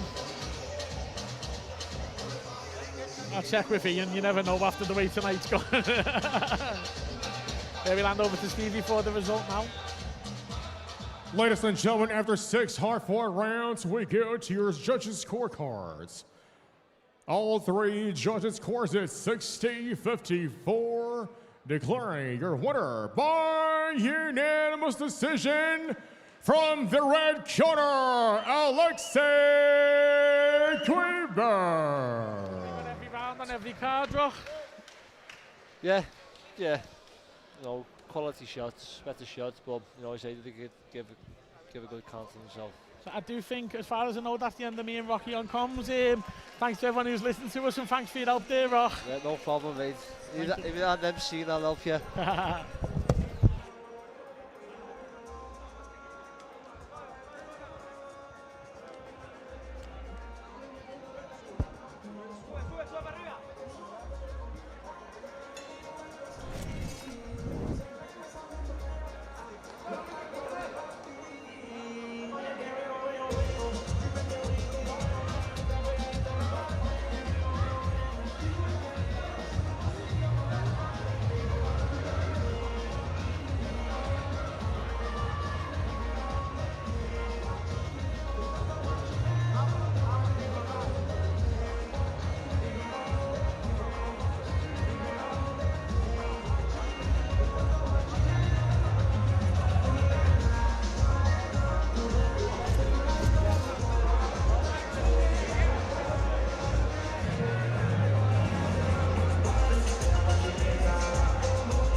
Ladies and gentlemen, we are now ready to get going with our next contest of the evening. Please welcome our first boxer making their way to the blue corner. From Thailand, Komgrich Nompek.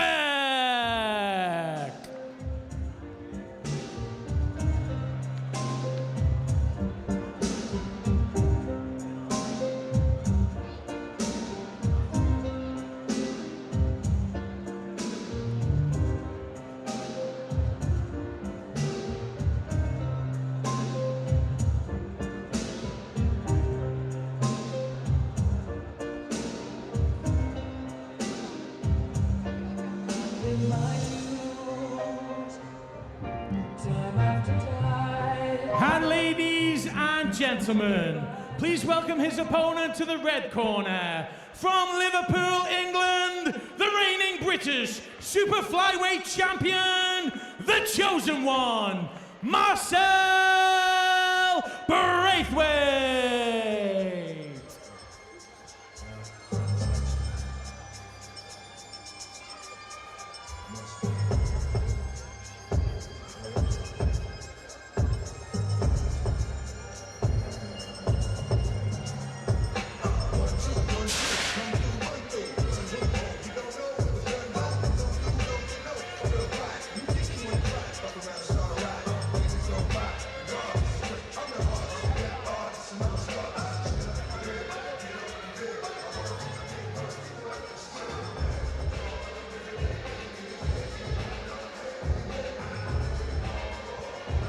Ladies and gentlemen, People's Fighters live on IFLTV proudly present 6 rounds of boxing in the super flyweight division.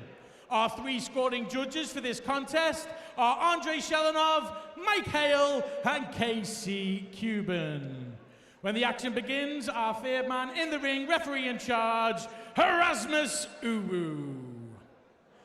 Ladies and gentlemen, that is our officials. It is now time to introduce our boxers. Introducing first and boxing out of the blue corner, wearing the black shorts. On the scales, he weighed in at 51.8 kilograms. He comes to the ring with a record of 36 wins and 11 losses. He has 26 big wins by way of knockout. From Thailand, Komgrich Nompek.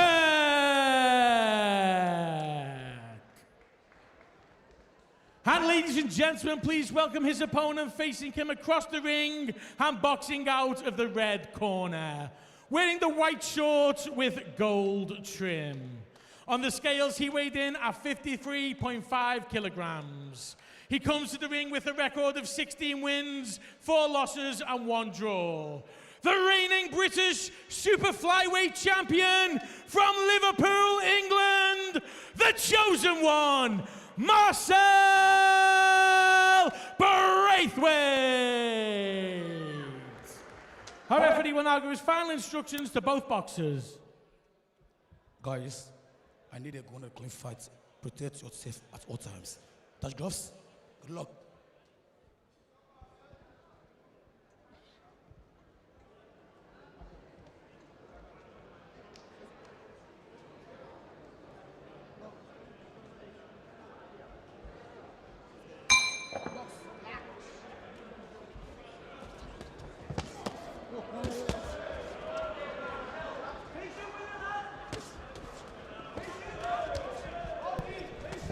Okay, so you have got me back on commentary, but I'm not with Rocky anymore.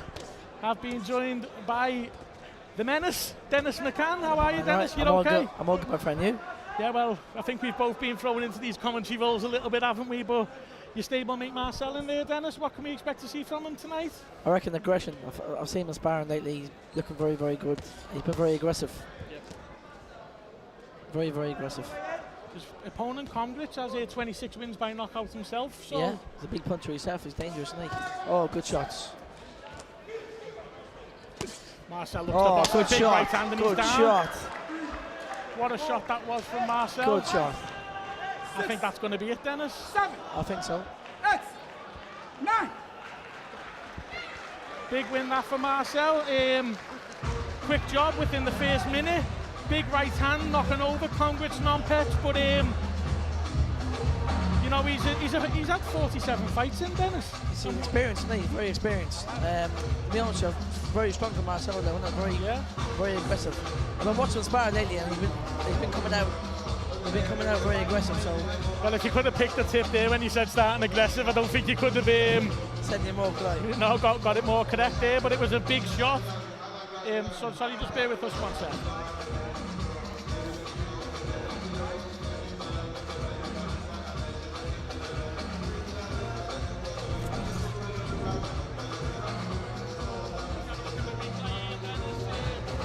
Good shot, though, wasn't it?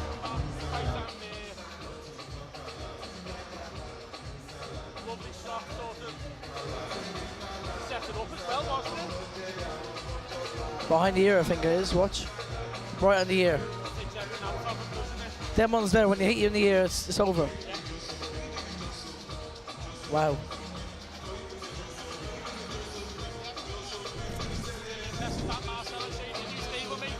So we're happy to have him with us in the stable. Yeah, very good. Listen, he trains hard. He trains hard. He works hard as well. So, wow, he's okay. Gas now. Huh?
Ladies and gentlemen, can we please have a big round of applause for both of our boxers?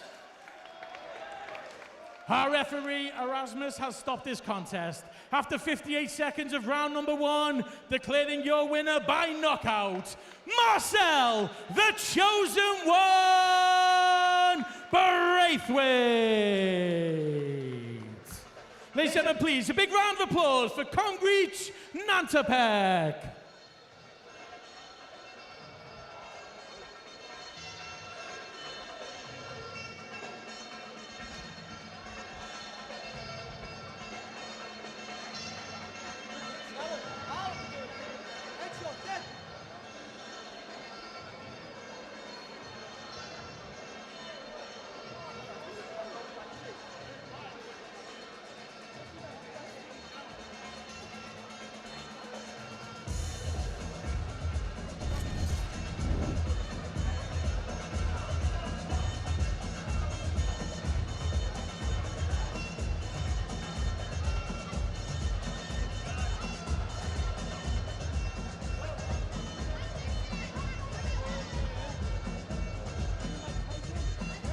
Okay, ladies and gentlemen, we are now ready for our second act of the evening.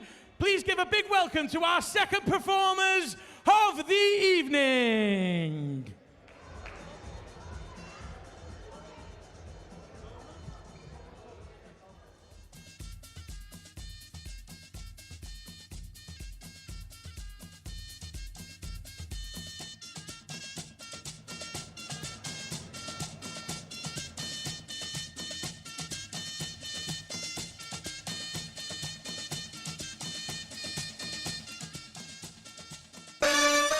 Shake your body, baby, do that conga.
Okay, ladies and gentlemen, we are now ready to get going with our next contest of the evening, where we have 8 rounds of action in the lightweight division. Please welcome first, making their way to the red corner, from Kazakhstan, Hablakan Kuzynov.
Gentlemen, please welcome his opponent from Uganda, Abdul Hazizi Sableme.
Gentlemen, we are live on IFLTV, where People's Fighters proudly present 8 rounds of boxing in the lightweight division. Our scoring judges for this contest are Erasmus Uwu, Mike Hale, and Gary Kitanowski. When the action begins, third man in the ring, referee in charge, Andrei Shelovov. Introducing our first boxer, boxing out of the blue corner, wearing the white shorts with gold trim. On the scales, he weighed in at 62.35 kilograms. He comes to the ring with a record of 12 wins and only 1 defeat. He has 9 big wins by way of knockout. From Kazakhstan, Hablakan Kuzynov.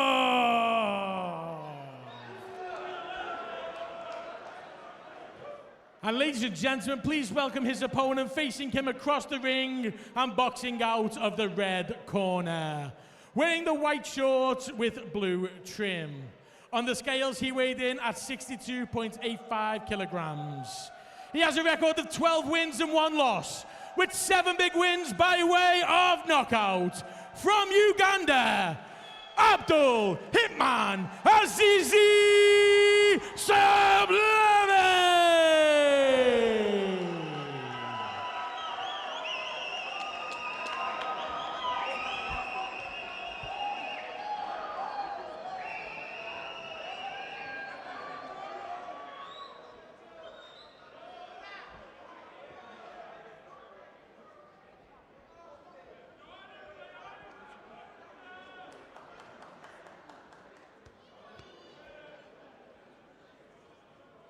Okay, gentlemen, we have been ordered in the dressing room. I don't want to see any rabbit punches. Protect yourself at all times. Touch gloves back to your corners. Good luck.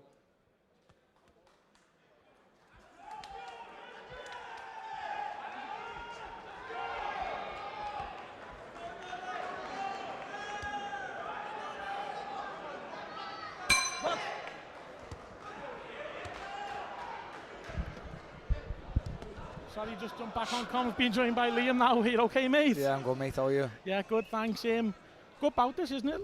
2 12 and 1 lads with both 1-9 knockouts, 1-7. Yeah, I'm looking forward to this one, to be honest with you, mate. I think, very good things about Kusanov. He's meant to be a very good fighter, and, I know a lot of Inole have trained around him a long time. I've been in the same gym as him for the last 6 weeks, and, I knew him before then because of the Cuban fighters relationship.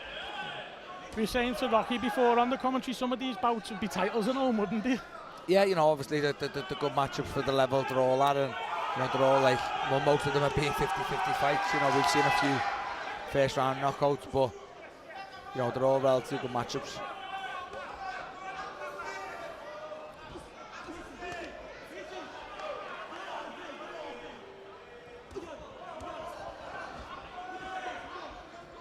Looks like they're both respectful of each other. Yeah, this first round's always a feeling out process, but obviously we didn't see that in a couple of bouts previous. But more these are a little bit up the level from what we've seen previous. These are both had, they're not newcomers. They're experienced fighters. They've had 14 fights, so yeah, well, it's great to see lads with 2 records, just 1 loss apiece, big knockouts going in with each other. Yeah, definitely. Boxing's not like it was, like it used to be now. The people have moved the time. There's no more padded records, 20-0 before they step up. They're all to get maxed, and they get maxed early. It's great for the fans as well. Yeah, definitely. Good first round here, a bit of quality, but he's got some support with him, hasn't he? Yeah, he has. Yeah, it's lads in here. Gonna get good for the action. It's been a very, very good, interesting first round. Though it's hard to pick a winner up to now. I feel like it's still in the balance with a minute to go. Still in the balance, as you say, there with a minute to go. It's an 8-rounder, Liam, so there is a long way to go. Yeah, definitely. I feel like I'm shouting, mate. Obviously, these are loud behind us. I feel like I'm shouting. As you say, the inner league getting a big support. And good, nice shot by Inole. Yeah.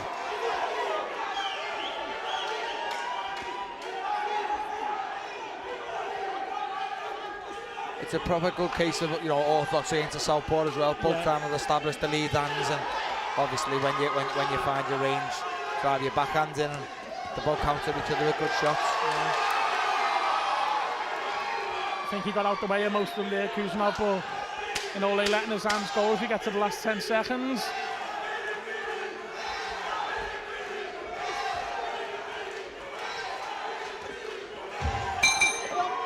Good first round, he said. Lee, do you think that little combo from Inole did enough to win it? Yeah, I do. Yeah, I thought he just edged it there the last 30 seconds of that round. Like I said, the round was still in the balance, but I feel Inole just nicked it.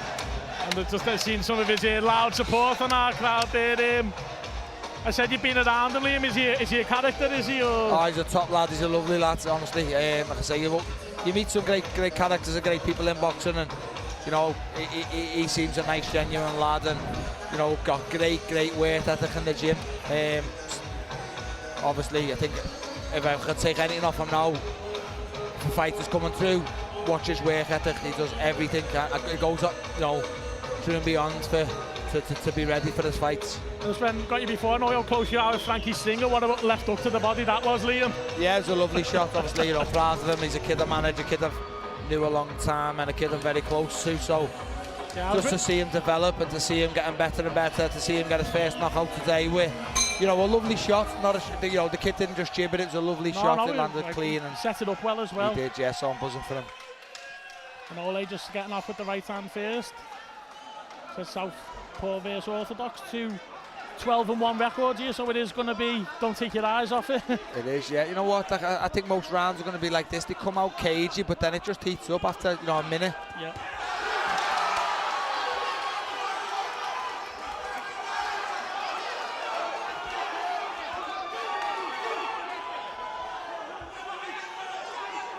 Who's now throwing a little right hand of his own.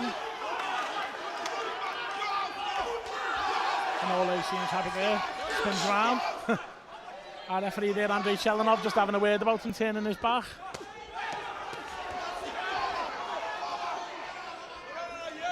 I said before, I knew this would heat up into a good fight. Obviously, style-wise, I don't think either of them are trying to make it awkward.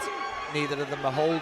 You know, I think this is going to be a great fight. Yeah, I'm enjoying it so far. And these behinds are making it well better.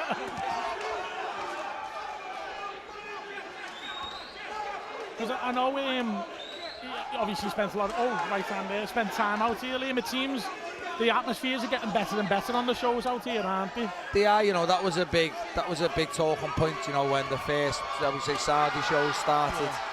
Yeah. I've been to a couple of shows out here also, but you know, it's getting bigger and bigger out here, and you know, the UAE and Saudi. So the more shows that are going there, the more boxing fans and boxing purists are going to be taking note of it, and you know, it's great for boxing. I say I'm a little bit sad and a little bit gutted that I'm coming to the end of my career, the autumn of my career, because I think now's a great time to get into boxing. Yeah. The promoters working together a bit more and stuff as well, but this is a great bout, and Cuban boxing and people's fighters throughout the card. I say we've got a 12-1 versus 12-1, 14-0 against an 11-1. As a paying customer, you can't grumble at that. Exactly, mate. Like I say, look, this fight speaks volumes of how the show should be. You know, tit for tat, and if you want boxing to take off in places like this, you have to match like this. No one's going to come to see people just be knocked over, and you know, boxing fans, if any, you can't fool. Yeah. And like I said, they're not going to keep paying money to watch, you know, people fall over. And these are the type of fights that bring crowds in, and the type of fights that people will talk about after this show.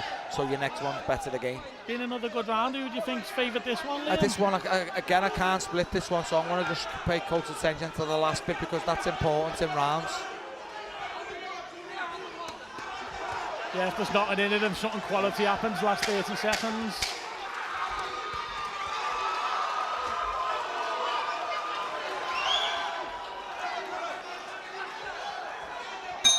You know what? It's another close round, but I thought Kusanov maybe threw a little bit more than he did in the first round. So, like I said, it's hard to split. I can't give even rounds. I've slagged people in the past for giving even rounds. So yeah, I'll go with Kusanov for that one.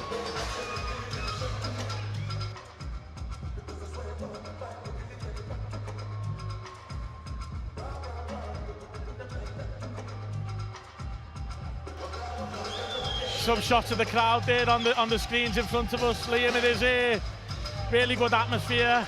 It is, yeah, you know, obviously. See if there's anything in these highlights.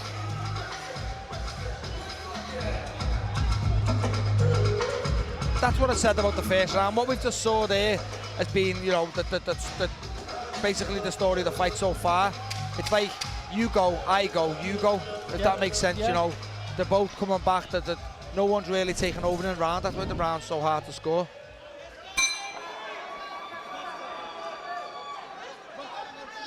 Our referee Andrei Chelanov just gets them started for round 3. Could be 2-0 to an Ole, but I don't think anyone would moan if it was 1-1. Yeah, I'll edge with 1-1 for now. Good backhand there from Kusanov. As our referee separates them. First time I've seen them hold that. Yeah. Wouldn't normally have mentioned that because it's the first time they've done it. Because I mentioned it he's before. down. Oh, backhand there. Yeah, Has he jumped up a bit quick, or do you think he's okay? no, I think it was just a square on southpaw, orthodox right hand on a square on southpaw feet. But we'll soon see if he's felt it now. Looks clear-headed and the legs look strong. But that could ace. Always a good sign for a fighter that's been dropped to throw the first punch. Well, as I said, Kusanov has 9 wins out of 12 and Inalay has 7 out of 12, so I think they'd both be very respectful of each other's power, and if they weren't, I think they will be now. Yeah.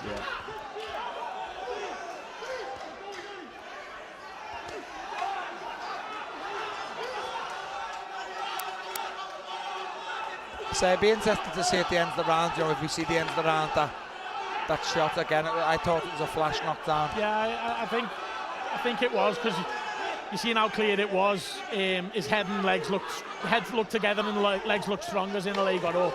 Oh, 2 big backhands off both. Yeah. And then the fight has sort of returned to what it was before the knockdown.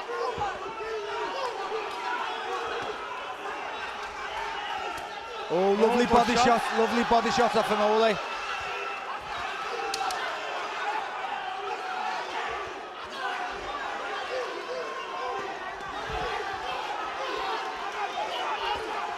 After the knockdown, Inalay arguably finishing stronger of the 2. He is, yeah. I think he's Again, showing it good was. shot. Yeah, I think he's showing it was a flash knockdown. Yeah. Kusanov still looks fresh himself, still looks in the fight. And that was a big one, back of the head. That'll scramble his senses. That was massive. Yeah. That was a left hook right to the back of the head.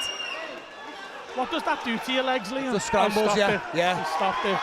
Yeah, I probably wouldn't argue. 40 seconds left, a long time. Yeah.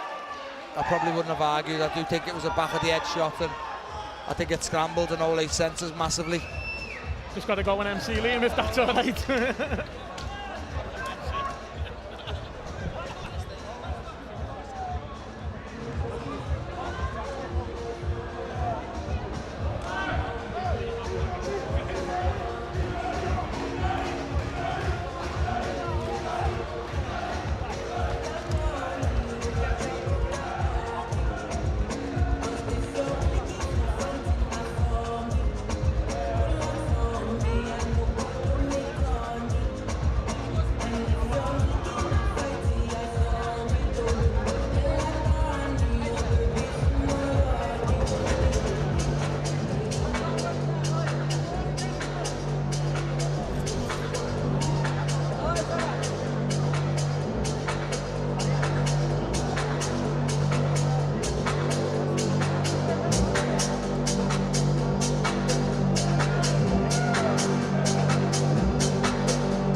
Ladies and gentlemen, can we please have a big round of applause for both of our boxers?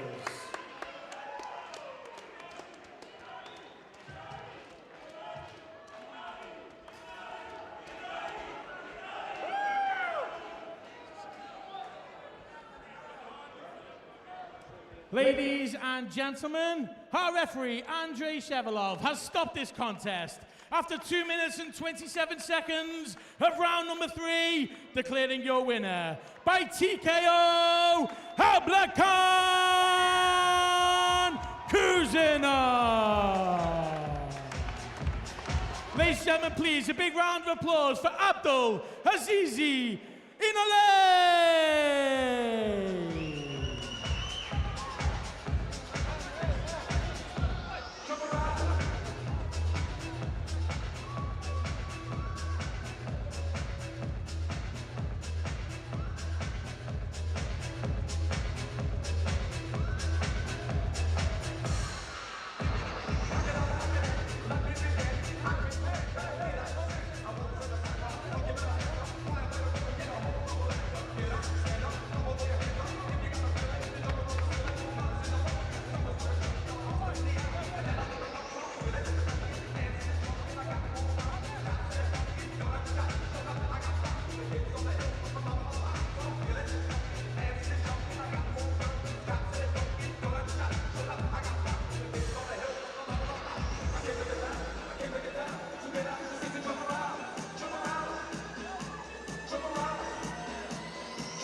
Okay, ladies and gentlemen, we are now ready to welcome our next boxers to the ring. Please welcome first, from India, Vikram Singh Jesta.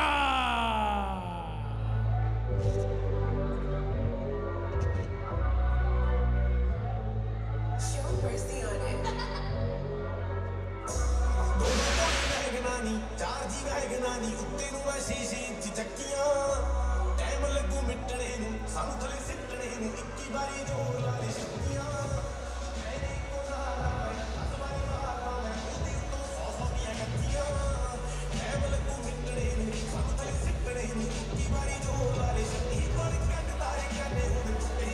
And ladies and gentlemen, please welcome his opponent to the red corner, from Liverpool, England, Jack Heltedia Turner.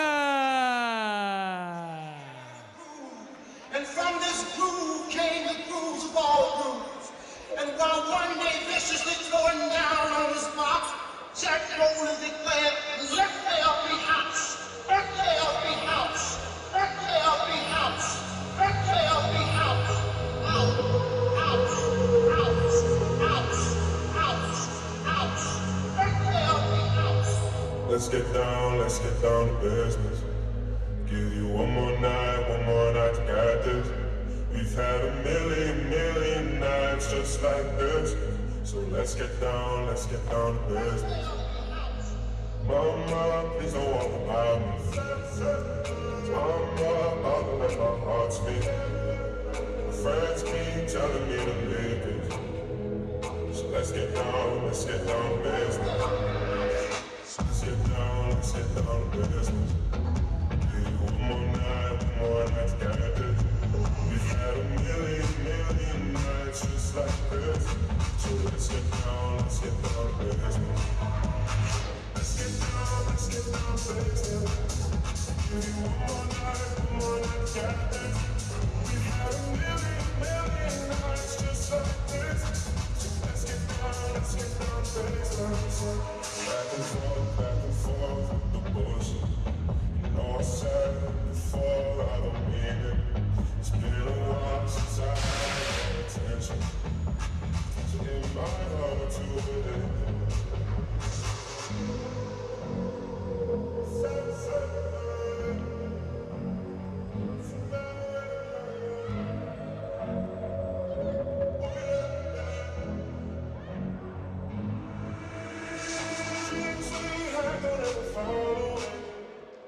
We can't leave it if we stay the same.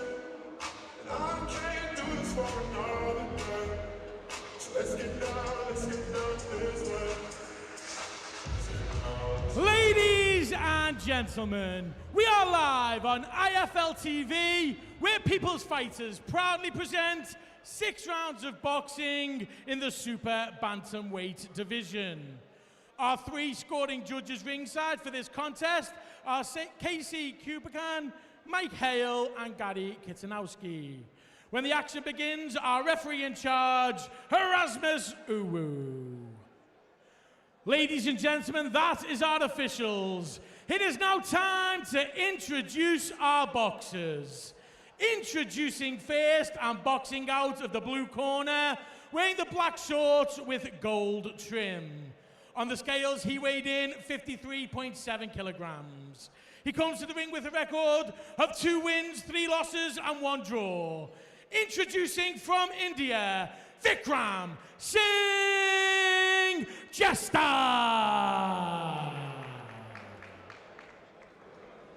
And ladies and gentlemen, please welcome his opponent, facing him across the ring and boxing out of the red corner, wearing the green shorts with silver trim.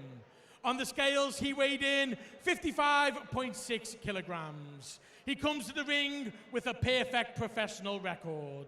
7 wins from 7 contests, with 6 big wins by way of knockout from Liverpool, England, Jack El Terrier Turner.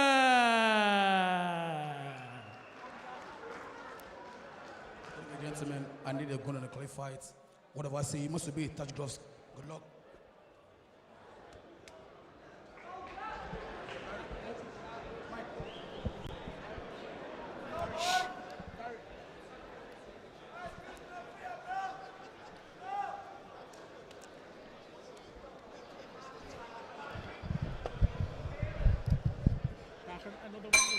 Liam, and maybe the most exciting prospect we've got in the city. Oh, he is, yeah, he's very exciting. I don't, like you say, don't take your eyes off this one, don't talk too much through this first round. There you go, look, this will be exciting while it lasts. Yeah. At the Olympia show, I said to Deck, are you never going to do a corner for this kid? He's just so aggressive, so heavy-handed for that weight, I tell you honestly. He's just like, honestly, he's going to have an exciting career, I'll tell you that.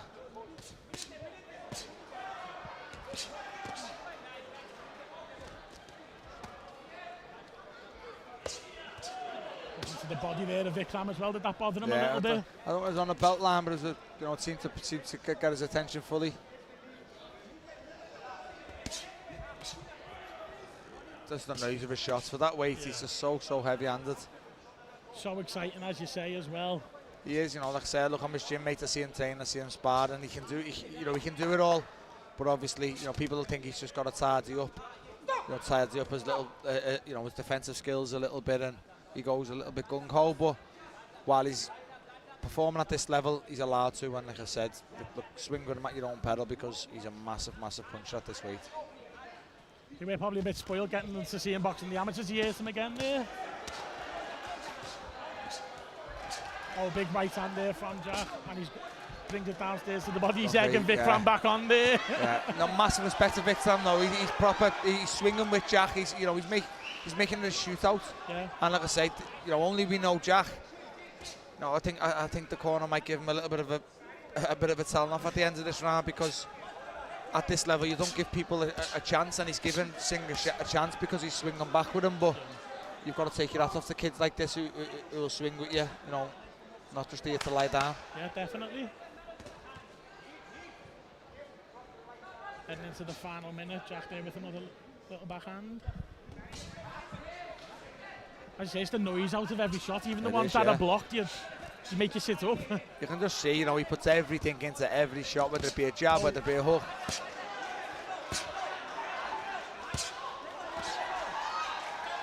Massive respect to Singh, honestly to God. Like, people go over with these shots, and he's not just taking them, he's fighting back also. Yeah, fighting back. Yeah, definitely.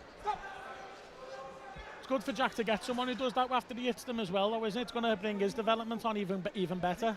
Massively, because that's what he needs now. Not every person he hits is going to bowl over, and he's got to still win rounds 3, 4, 7, 8, 10. He's going to be going into 10 and 12 round fights, and he needs to stay switched on late on in these fights. So he needs to get used to not bowling people over, get it in his mind that everyone he hits is not going to go, and we've got to clean up on the skills a little bit more. But I've seen him in the gym, and I know he will do that. Yeah.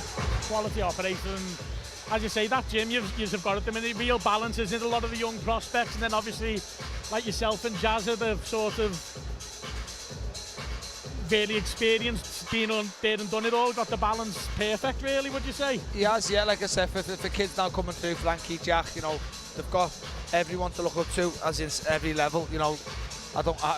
Well, from the gym, you've got kind of me who's been at the high level, you know, on the big stages, at the big events. You've got people who are creeping through now, Creevin and Jarko. Obviously, he's been around a lot of fighters. JJ's left, well, I don't know what JJ's doing, but you know, there's too many to mention without me forgetting them out, mate. But he's just... I didn't mean to put you on the spot there, Liam, but I was just saying here. I was with JAZZA yesterday and he was saying about it himself. Yeah, you know, I'd say JAZZA's been there, now JAZZA's still on this show with Jack, so he's just got everything to set in front of him now. If everyone else can do it, he's around then, why can't he? Start the second round between Jack Turner and Vikram Singh Jester. I'd like to see him sit down a little bit more now and pick better shots.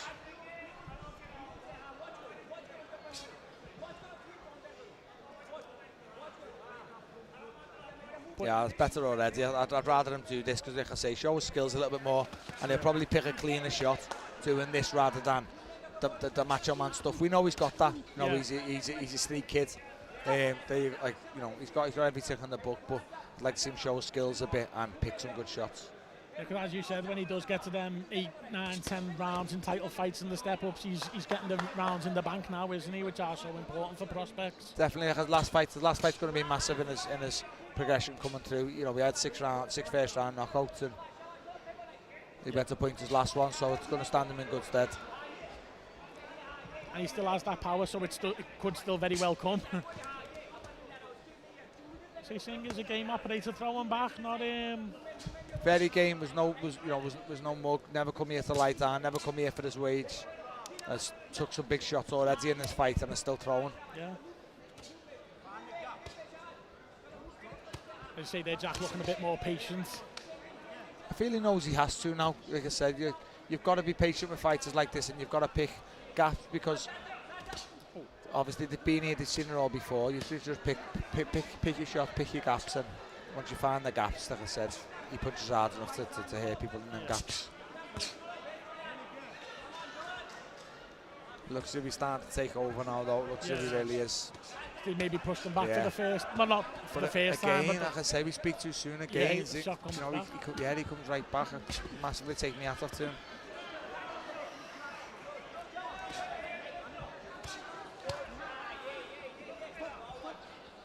Look, I'm massively taking me out of to him. I come here and someone in the crowd told me, you know, Jack's fight won't go long, and I've just got massive respect already for Singh, because he could have easier threw the towel in round 1. The shot he took. You know, I was saying yesterday, when we just see a record, Liam, at 2 and 3, he could be anything, couldn't he? Really, I haven't seen any footage of him. I don't know if he's had that in the gym or whatever, but... No, we never, you know, obviously, and like I say, when it's the unknown, like I said, he's the away fighter here. He could have been the away fighter against top Olympians for all we know. Yeah. You know, and that's what you've got to come across in boxing. Definitely.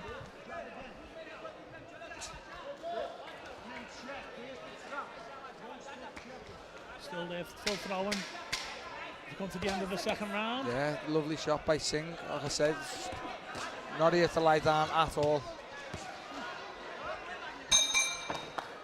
It's a very good round. Good round for Jack at the start, and then Singh's just finished the round, landing some good shots onto Jack too. Obviously, it was a clear Jack turnaround, but asking some of them questions that maybe we haven't seen too much of, because Jack's massively. He's given Jack work. He's given Jack lessons for the gym. He's given Joseph and Declan in the corner reasons to go back to a gym and say to Jack, look at this. You know, you're swinging with your non-punching hands. It's probably Jack's biggest downfall, if I'm going to criticise him as you know, as a gym mate and as a friend looking in.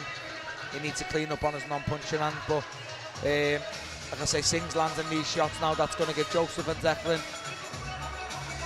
a point to telling Jack back in the gym, and that's all part of learning. It's all part of the progression. Yeah, definitely. And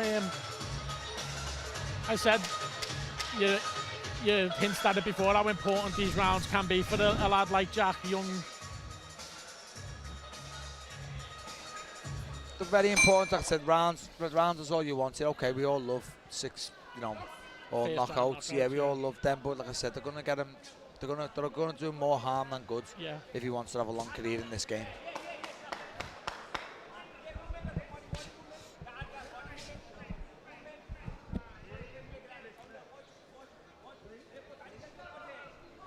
We're into round number 3. Singh just hanging in there with Jack, asking him the questions. As you said, that last probably minutes of that round, the best we've seen of him. Yeah, he just landed some shots. You know, Jack got caught with his head in the air. Like I said, it was still the clear Jack turning around, but I would like to see him stick like this now. Just keep picking shots. You know, keep switched on to what's coming back, and I feel he'll pick the right shot.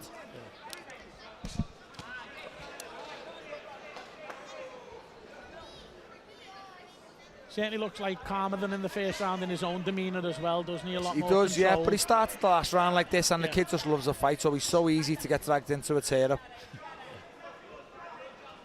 Probably the perfect fella to say that, aren't you, Liam? Yeah, I am, yeah. So, like I say, I can say that because I've been there and I've been the same type of kid. You know, if Singh lands a shot like he just has, Jack can go, give Jack like the green light to just go, gung-ho.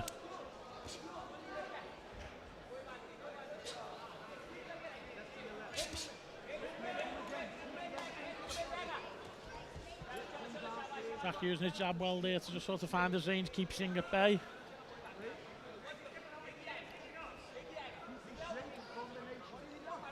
Just touching out to him now and following up with the shot and make Singh miss.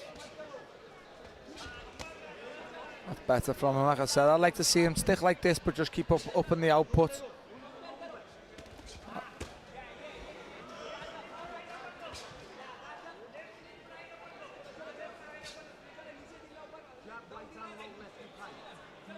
Yeah, you can't just let there go too many dulls in the fight. Yeah, we've got Singh goading him a little bit now, so look. Yeah. Okay, now here we go. This will be a tear-up. There we go. It's the tear-up now.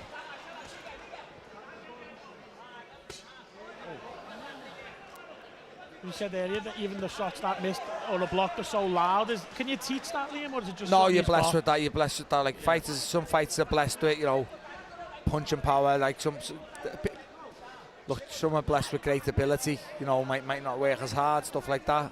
You're blessed with heavy hands, and like I said, there's been many fighters. Look at the body on Jack. Like I said, look at the body on Tony Bellew, who was a massive puncher. Yeah. I've seen her all the way through the amateurs with him, and the same with like Jack. He's kind of like the same type of kid. Yeah. Oh, big left hook off Jack. Caught Singh with his head in the air. Again, no, going absolutely nowhere. Yeah. Yeah, another good round. A little show of respect between the two at the end there. I think. I'm telling you now, I've seen all 6. Well, I've seen 7 of Jack's fights. I've seen all his first round knockouts. I've seen his last fight, which the whole team was made up with, going to points and boxing well. He'll learn more lessons off them 3 rounds than he will in his whole 7 fights beforehand. And he is back out again on the big Nick Ball show, He's isn't on he? October 5th, mate. Yeah, I think, you know, he's promoted by Frank Warren now, and which is great to see that he can come on these shows also. I think he's fought here a couple of times. He made his debut here. I've seen one of his fights. I've seen his debut here actually. So it's great that they can partner with him to get him out, because, like I said before, every fight's a blessing, every fight's a lesson for him. I do even remember in the amateurs, Liam, when he was in, probably makes sense to us, but in that venue in Birkenhead in the regional finals, he had about 100 and 150 people there with him. Yeah, he's a massive ticket seller. Like I said, he had six knockouts on the bounce, so it got a lot of people talking about him, and he's an exciting fight, so that makes it even better for him. He's going to keep drawing fans. Obviously, great team, both training and managerial behind him, seem to be giving him, you know, every platform he needs, and he's doing his job in the ring. Yeah. Is he goading him a little bit there? Yeah, they're goading a bit.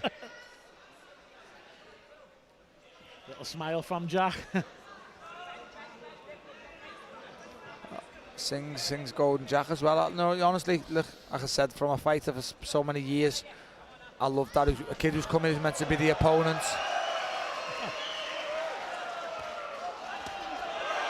And then the shots come. There we go, look, there we go. There we go, we knew this would come. But like I said before, Singh's been brought here as the opponent. For him to do this to a prospect, you know, a a big star coming through is great from his behalf. Million percent, and earned his own wages definitely, hasn't he? Oh, massively. Not being paid enough.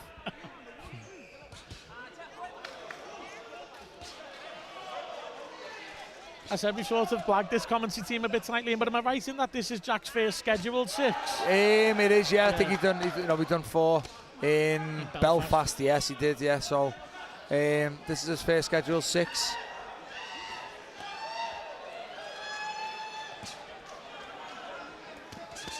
Lovely shot from Jack.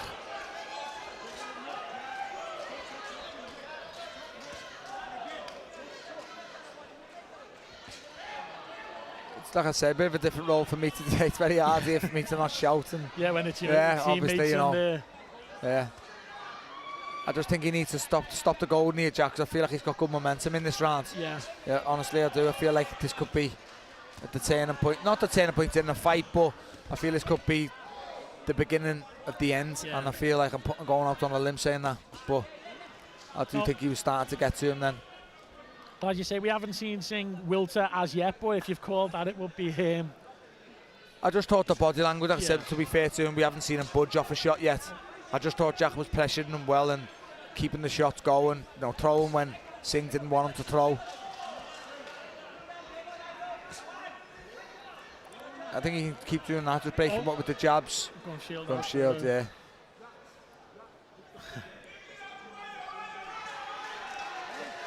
Okay, for the last closing quarters of this 4th round, which is as far as Jack's gone, isn't it, Liam? So it's going to be something else. Yeah, next round will be new territory for him, and again, a great thing in his progression.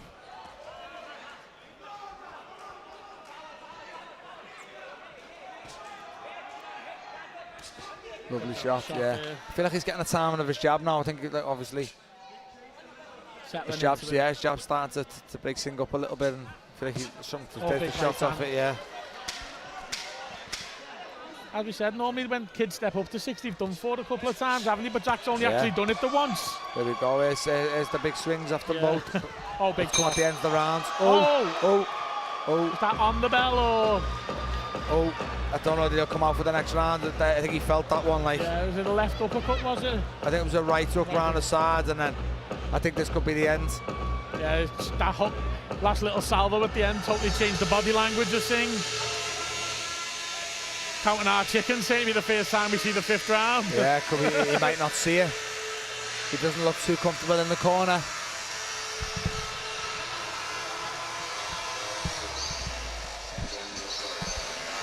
Yeah, I think that you called that one, Liam, about the change in the body language, didn't you, in the beginning and the end? I did, yeah. Like I said, I've been a good well, not good, you know. I've been a pressure fighter myself, and sometimes you see in body language when they're about to break. So again, nice shot of Singh.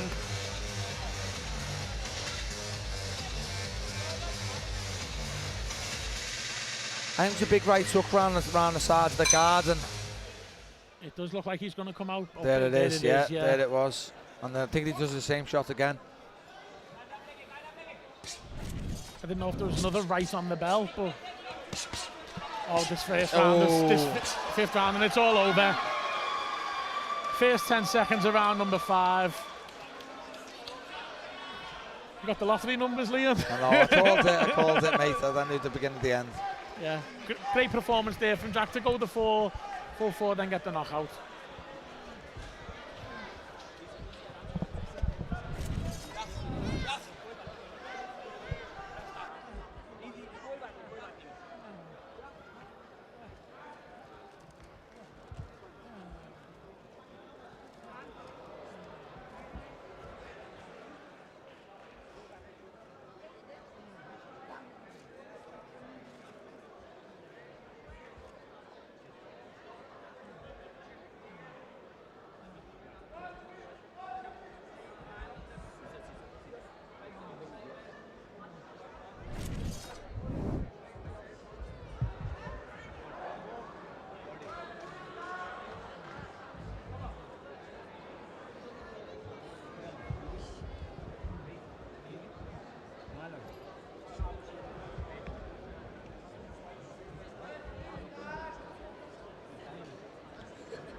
think so. Don't think so. Can you hear me? Hey, Chan. So recovery on it. Follow Jalli. Give him, give him.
Bring the action.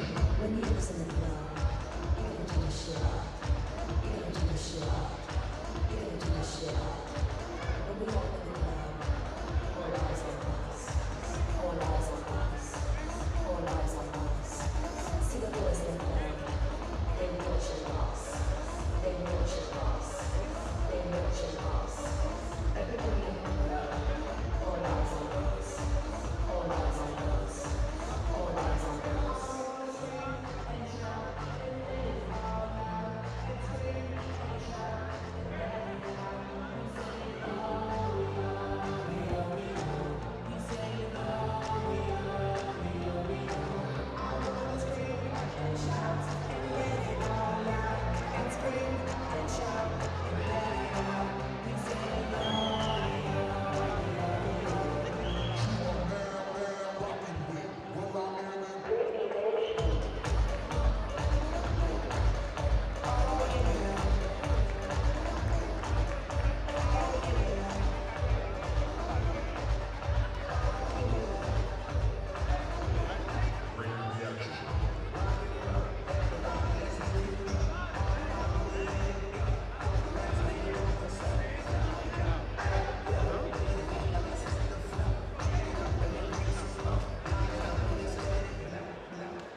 Ladies and gentlemen, can we please have a big round of applause for both of our boxers? Our referee has stopped this contest after 11 seconds of round number 5.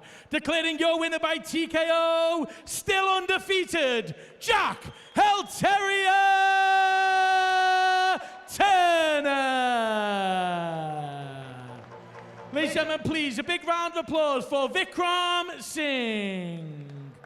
Ladies and gentlemen, before we get back to our boxing after this contest, we do have our final act of the evening.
Is in the house tonight. Everybody just have a good time. Yeah. And we gon' make you lose your mind. Everybody just have a good time. Party rock is in the house tonight. Oh. Everybody just have a good time. I can feel it. And we gon' make you lose your mind. Yeah. We just wanna see you shake that.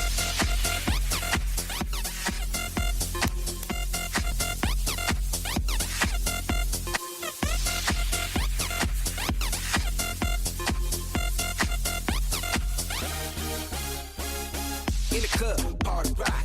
Looking for your girl, she on my jock, huh? Now stop when we in the spot.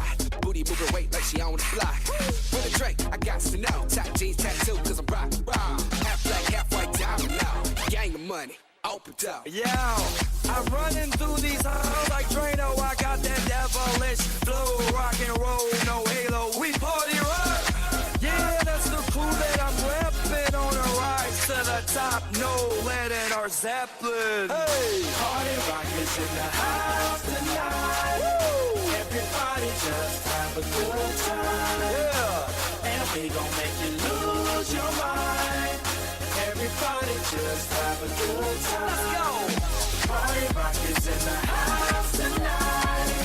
Everybody just have a good time. Feel it, baby. And we gon' make you lose your mind. We just wanna see you shake that. Every day I'm shuffling.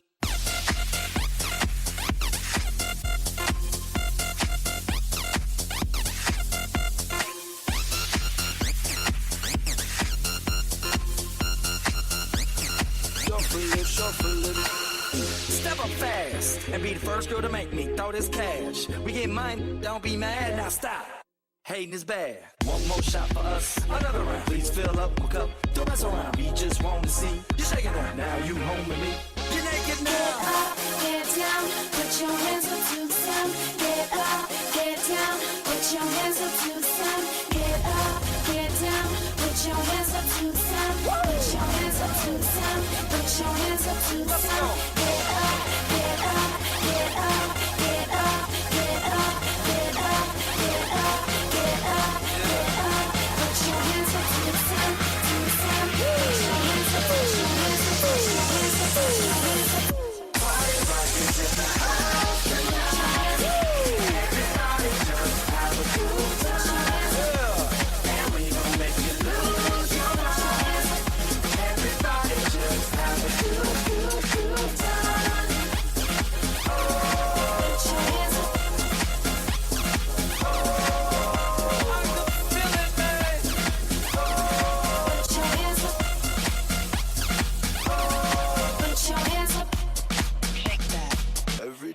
shuffling.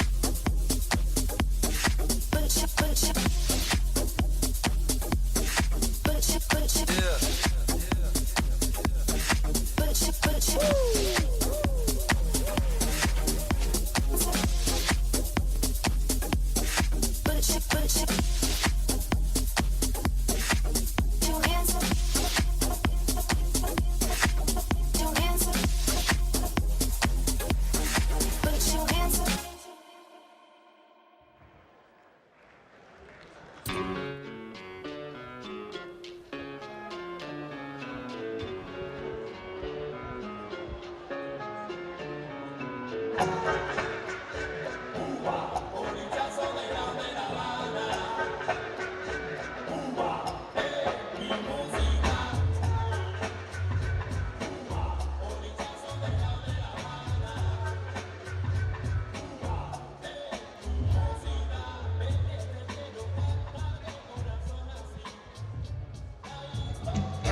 Ladies and gentlemen, coming up next, it's time for the co-main event of the evening.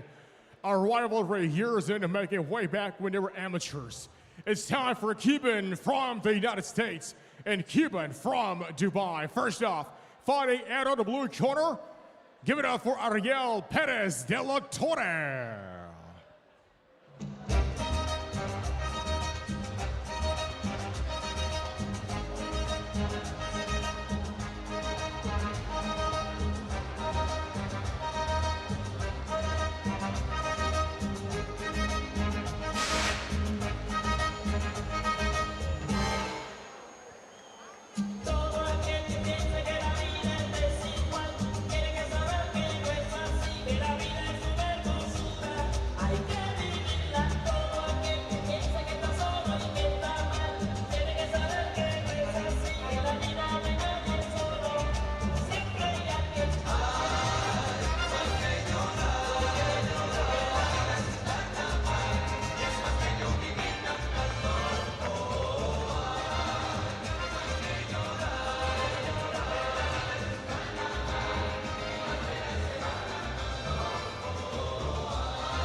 And now, ladies and gentlemen, his opponent fighting out of the red corner, also representing Cuba, the undefeated Diane Gonzalez.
Diane Gonzalez in the ring now ahead of this contest against Ariel Perez de la Torre.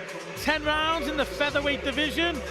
We've been saying all week, haven't we, Marcel? 2 Cubans, 1-11-1 with 7 KOs, 1-14-0 with 12 KOs.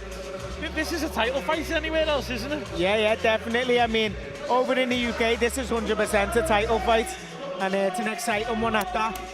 You look at the both of them, they're both looking determined, they're both prepared well, I can tell you that. Tell you what, Diane's built like a machine as well, isn't he? Back over to Stevie for the formal announcements.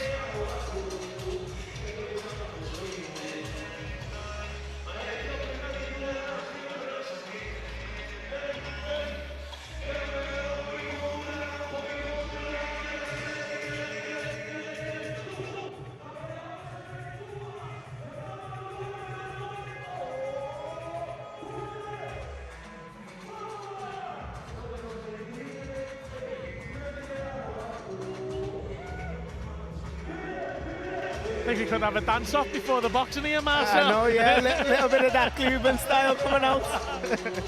Good footwork from both already. Ladies and gentlemen, coming up next, 10 rounds in your co-main event of the evening.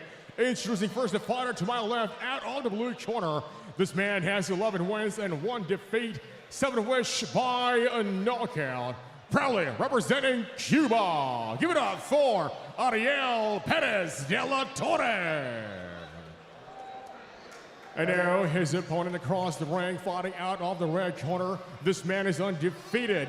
14 wins and no defeat, 12 by knockout. Also representing Cuba, give it up for Diane Gonzalez. And when the action begins, the referee in charge, Erasmus Owu. Good evening, guys. I expect a golden necklace fight. Protect yourself at all times. So we're stepping up to 10 rounds now, Marcel. Obviously, you know, you said these have been trained in the same gym up until the end. What have you seen of them both? Yeah, I'm expecting a solid start, to be honest, from Dion. He's dangerous very early. But both men are prepared well. Very determined, both of them. Got that bit of spite and both won it a lot. So I'm excited for it myself. Do you reckon they get a feeling out process? Because, as I said, if anyone didn't see it, the press conference yesterday got really tasty between these two. Yeah, I think they might feel each other out for a second, but I think as soon as someone lands a good shot, it's going to come alive fast.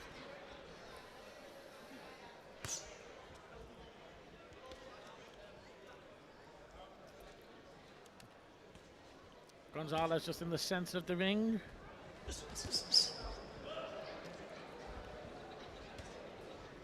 Sticking a jab out in De La Torre's face. Diane looking to press here, it looks like. Right and a big right hook there.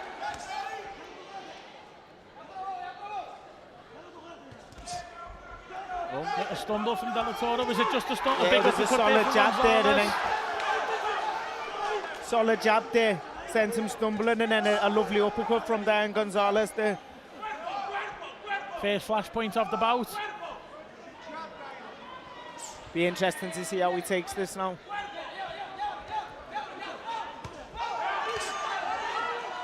Is it in your mind in a 10-rounder, Marcel, if something like that happens in the first, that you've got 9 to go, or is it just that killer instinct? I mean, it's never happened to myself, but I mean, it must play on your mind.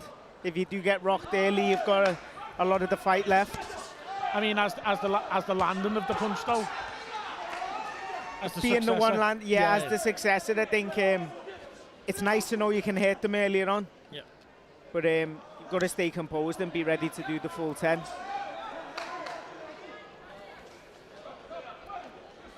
Just past the halfway stage of this first round. Say 2 Cubans, 14-0 against 11-1.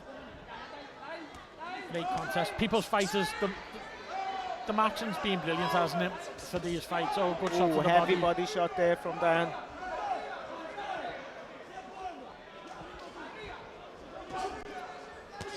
He's landed some good shots here, but he stayed composed.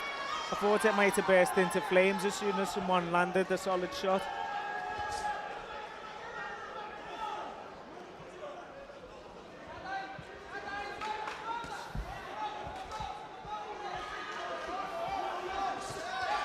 Solid body shot again there from Diane Gonzalez. And that uppercut again.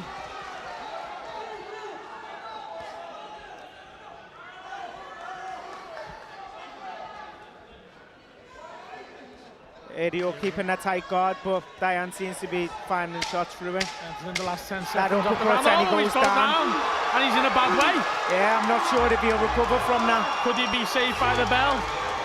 Solid uppercut that. I think Diane thought it had been stopped, but he was getting told to go to the neutral corner. It's not over, is it? He was getting told to go to the neutral corner, not that it was over. Yeah, I'm not too sure there myself. The bells went, the stool's out. Yeah, big flashpoint at the end of the round, so. Yeah, it was a lovely shot that. I'm looking forward to the replay on that one. That a 10-8 round? Yeah, it's got to be. It's got to be a 10-8 there.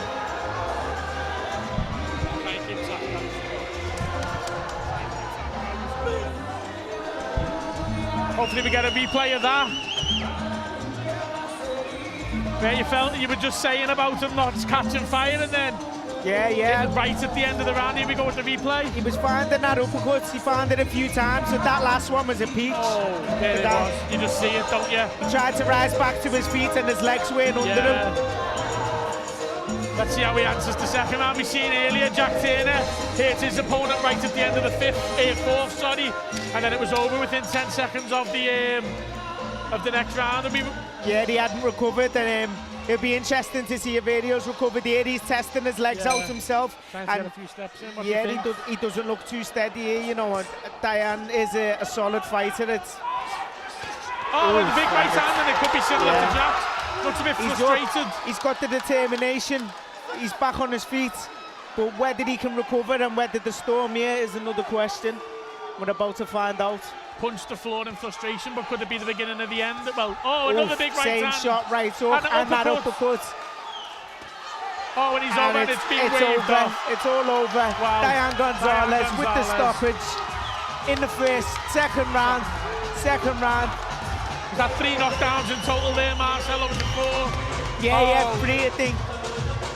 The fighter in Perez de la Torre is arguing with it, trying to show he's okay, but you think that's just a bit of machoism? Yeah, I think his pride, he wanted to carry on, but I don't think his body was ready to. His mind wanted to, but his body wouldn't let him. I think it was a good call from the referee. It could have been off the knockdown before that, to be fair, but big statement that from Gonzalez. 15-0, 13 KOs, Marcel. Yeah, I'm not surprised. I told you he is very solid at the start of the fight, and yeah, we didn't make it past the second round there. What a show it's been, by the way. Unbelievable. We've seen young Jack Turner answered some questions he hasn't answered before, maybe. Yourself yeah, definitely, yeah. Got a big knockout. And Frankie Singer with a perfect left hook to the body. Nelson Birchall with a good win. Yeah, it's been a really good card. People's fighters doing stoppage the business. After stoppage for the team. Really made up with it. Yeah. It'd be interesting now to see if these two have respect for each other. I hope so. Yeah. And they embrace each other there with the hug. It's always good to see after the fight.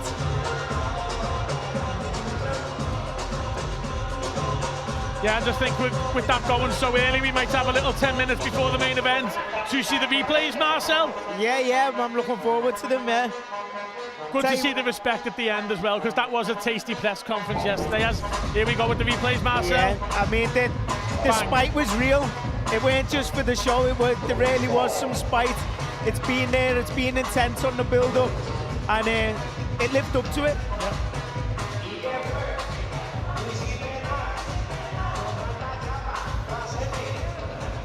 You just got the knockdowns on your screens now, I think.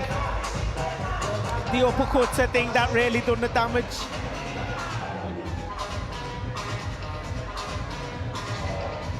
Yep.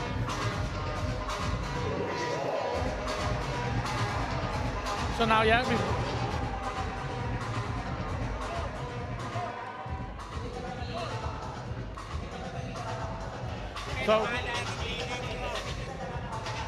we've got these on here again. It was the end of the fight there, and it was spiteful, wasn't it, as you said, Marcel? Yeah, aggression in them shots, every single one of them. And it's lovely uppercuts, I've got to say. Yeah. Them uppercuts were spot on.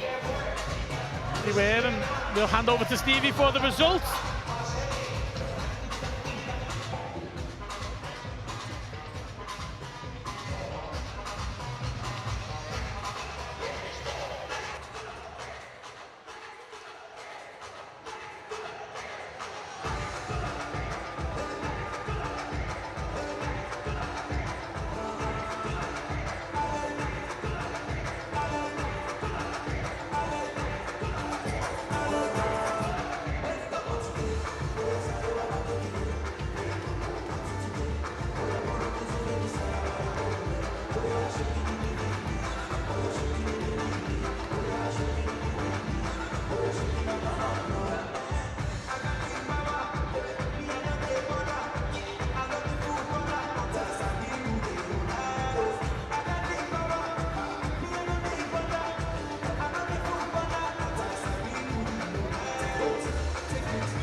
We are just getting ready for the results of this contest now with Stevie.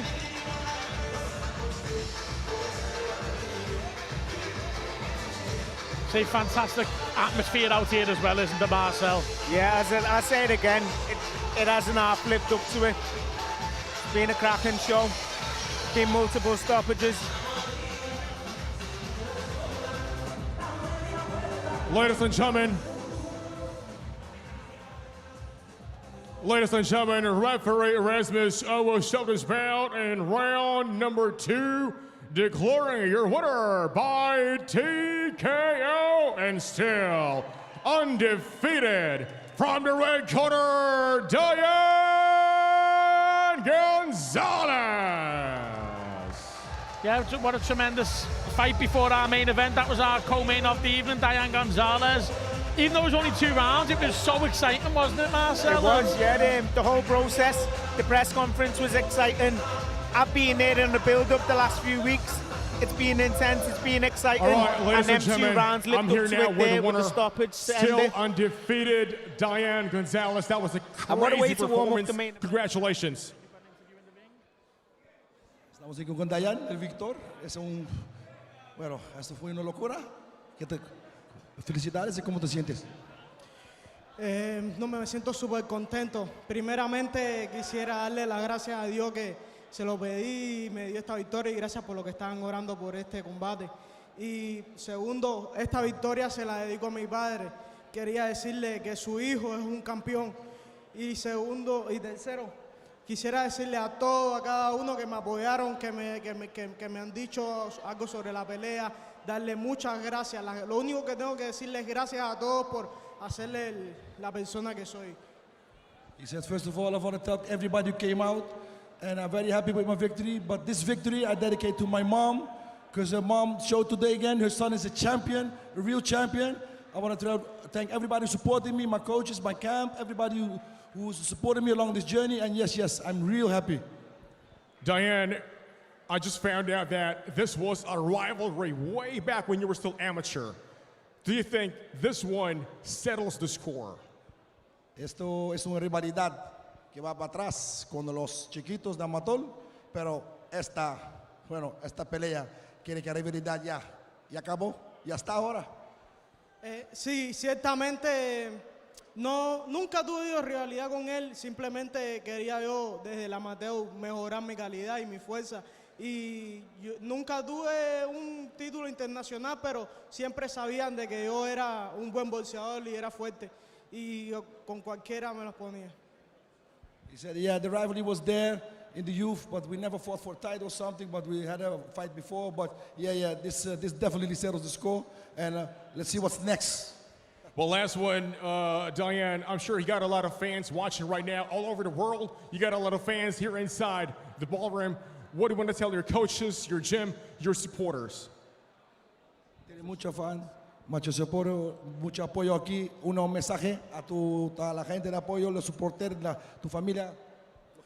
Sí, exacto. Quisiera darle las gracias a todos, a cada una de las personas fundamentales desde el corazón, que les agradezco mucho que me hayan apoyado aquí en Dubái, a los entrenadores,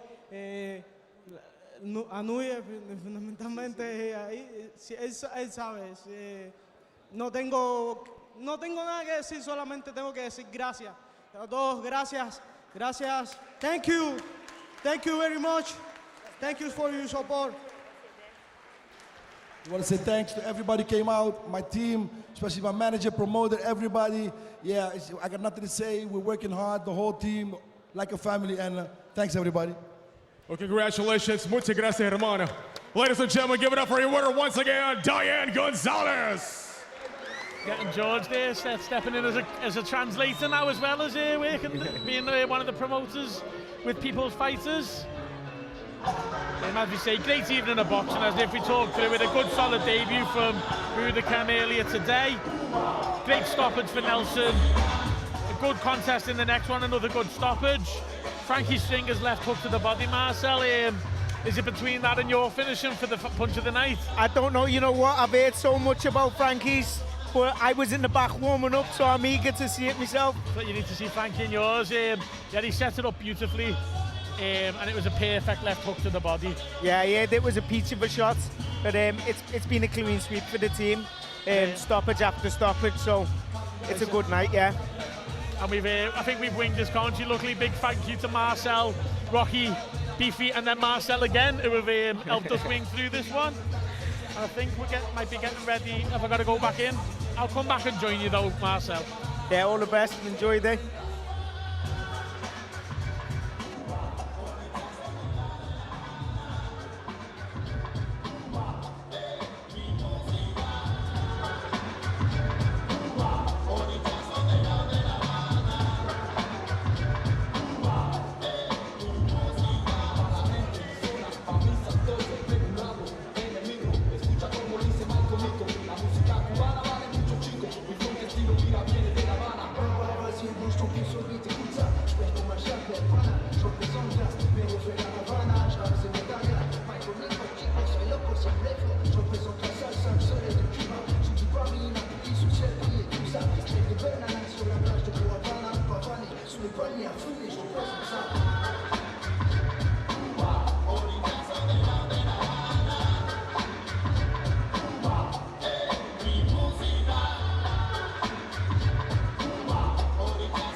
Ladies and gentlemen, it is now time for our main event of the evening, where we have 8 rounds of action in the super featherweight division. Please welcome our first boxer, making their way to the blue corner from the Philippines, Eduardo Mancito.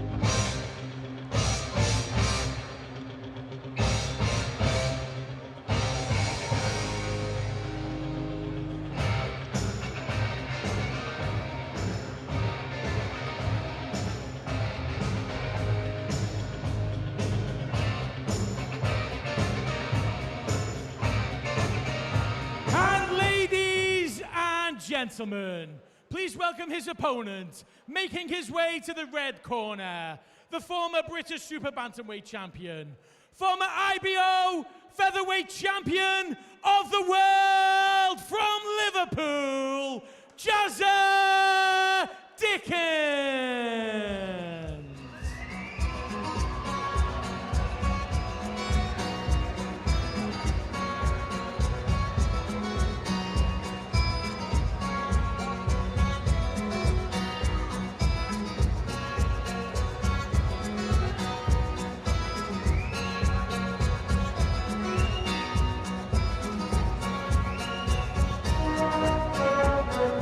Climbing up on Salisbury Hill,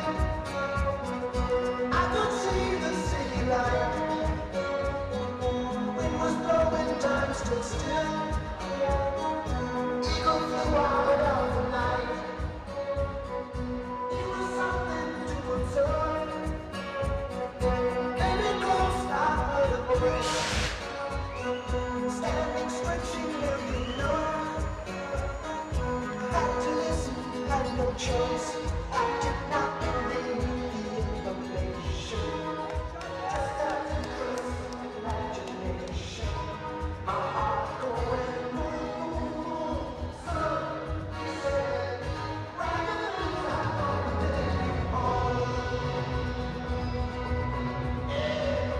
Ladies and gentlemen, we are live on IFLTV for our main event of the evening. We're People's Fighters. In association with Cuban Boxing, Kong Tape, JMC Boxing, and Mundo Boxing proudly present our main event of the evening. Our three scoring judges ringside for this contest are Erasmus Uwu, Mike Hale, and Gary Kitanowski. When the action begins, our referee in charge is Andrei Shevanov. Ladies and gentlemen, that is our officials. It is now time to introduce our boxers. They are under the lights. They are ready to fight. Introducing first and boxing out of the blue corner, wearing the white shorts trimmed with green and gold. On the scales, he weighed in at 58.65 kilograms. He comes to the ring with a record of 21 wins and 15 losses. He has 10 big wins by way of knockout from the Philippines. Eduardo Mancito!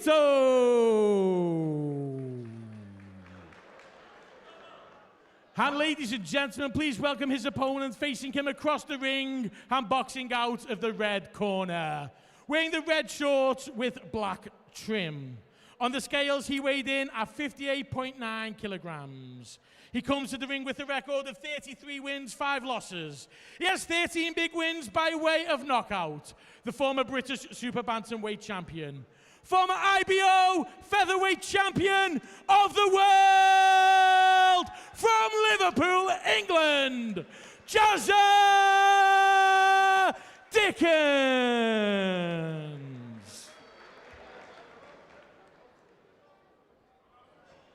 Okay, gentlemen, we have been on the rules in the dressing room. I don't want to see any rabbit punches. Protect yourself at all times. Touch gloves back to your corners. Good luck.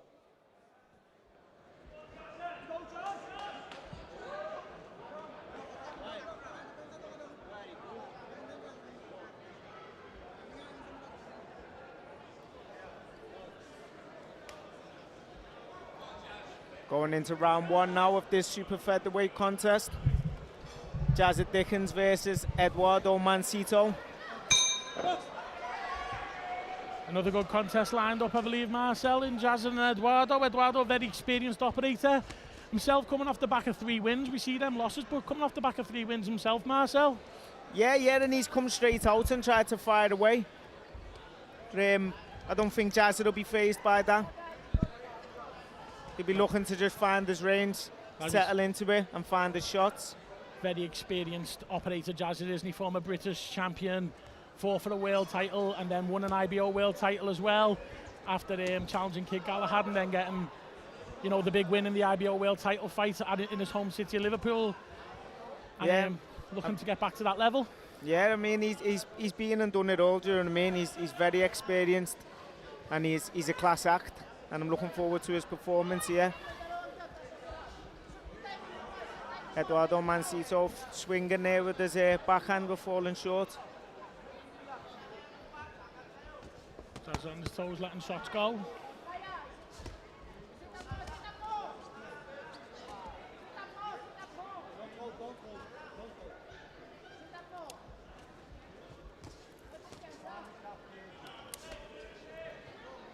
Obviously, JAZZA's been out here a long time with you as well, hasn't he, Marcel, training? How's he been looking?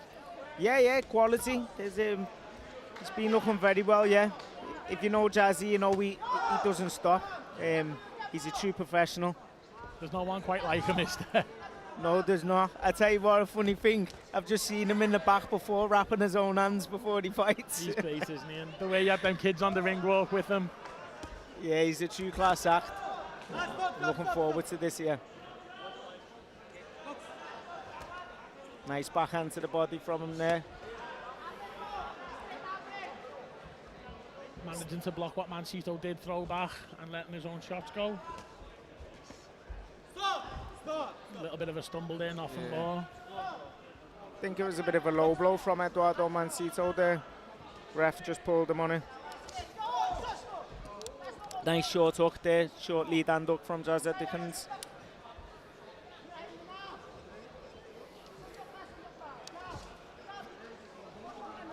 I think JAZZA's starting to find his range now.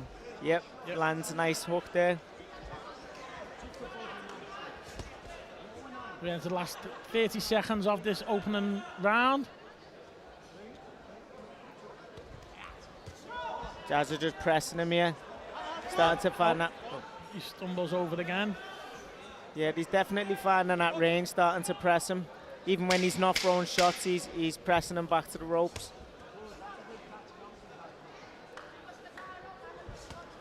Yeah, certainly had the more success of the two. I'd say not a dominant round, I'd say, but a feeling out round, but one JAZZA won, Yeah, I'd say. definitely, yeah. Eduardo Mancito looking for that big overhand there, but JAZZA's very aware of it. He's nullified it each time. As you say, two very experienced operators in there. They were very respectful of each other yesterday as well, weren't they, in the press conference? So, yeah, I think. See if on the replay what it shows us.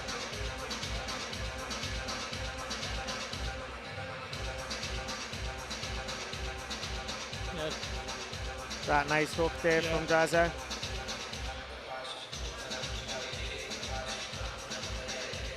Yeah, I'd say in the main, JAZZA landed the better shots and was able to block most of Mancito's work. But a good opening round, good feeling out round, and we have 7 more to go.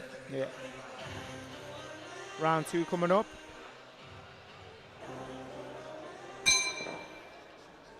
Here we go.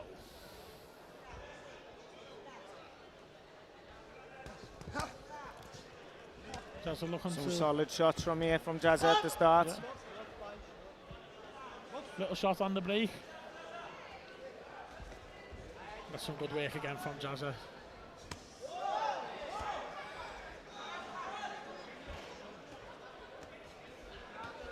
Pouring out with that jab and then followed it up with a short left hook. That was a look.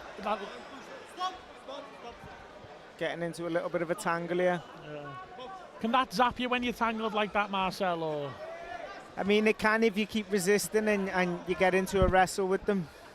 But if you're just patient, break away, you can conserve your energy.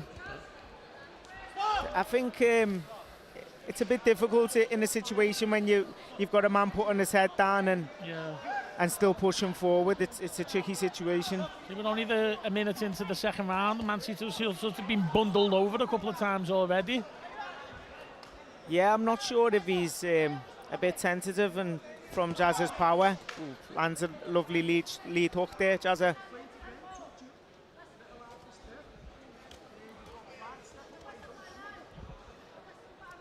JAZZA just pressing him on the ropes here, applying pressure, looking for the opening.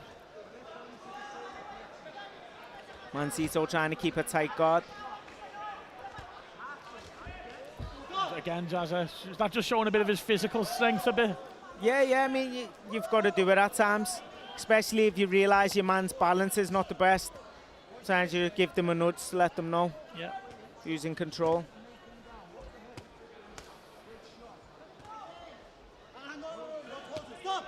Oof, lovely body shot there on.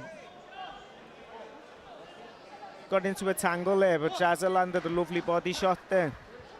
He did, and I'd say the moments of quality are coming from JAZZA. But we are very early on in the contest. Yeah. Nice backhand there from JAZZA. Closes the distance. And again, a little bit of a tangle. A little bit of a tangle. Is that a cut? That's a cut. I'm not sure, is he? Yeah, I think it is. Yeah, I think that the referee's yeah, got some work to do in this fight.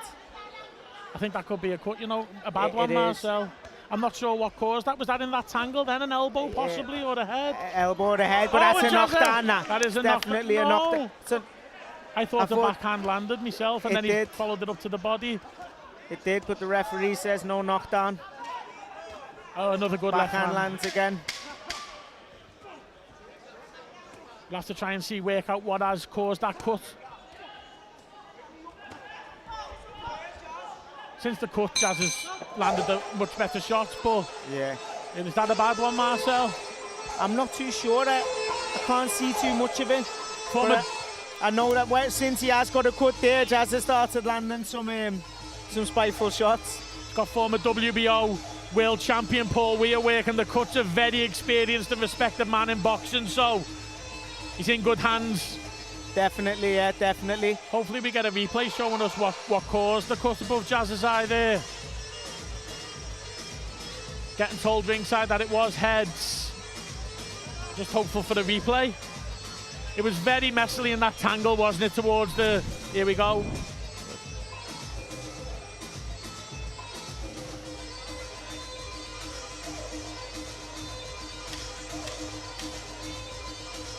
See if it shows us the incident we're looking for.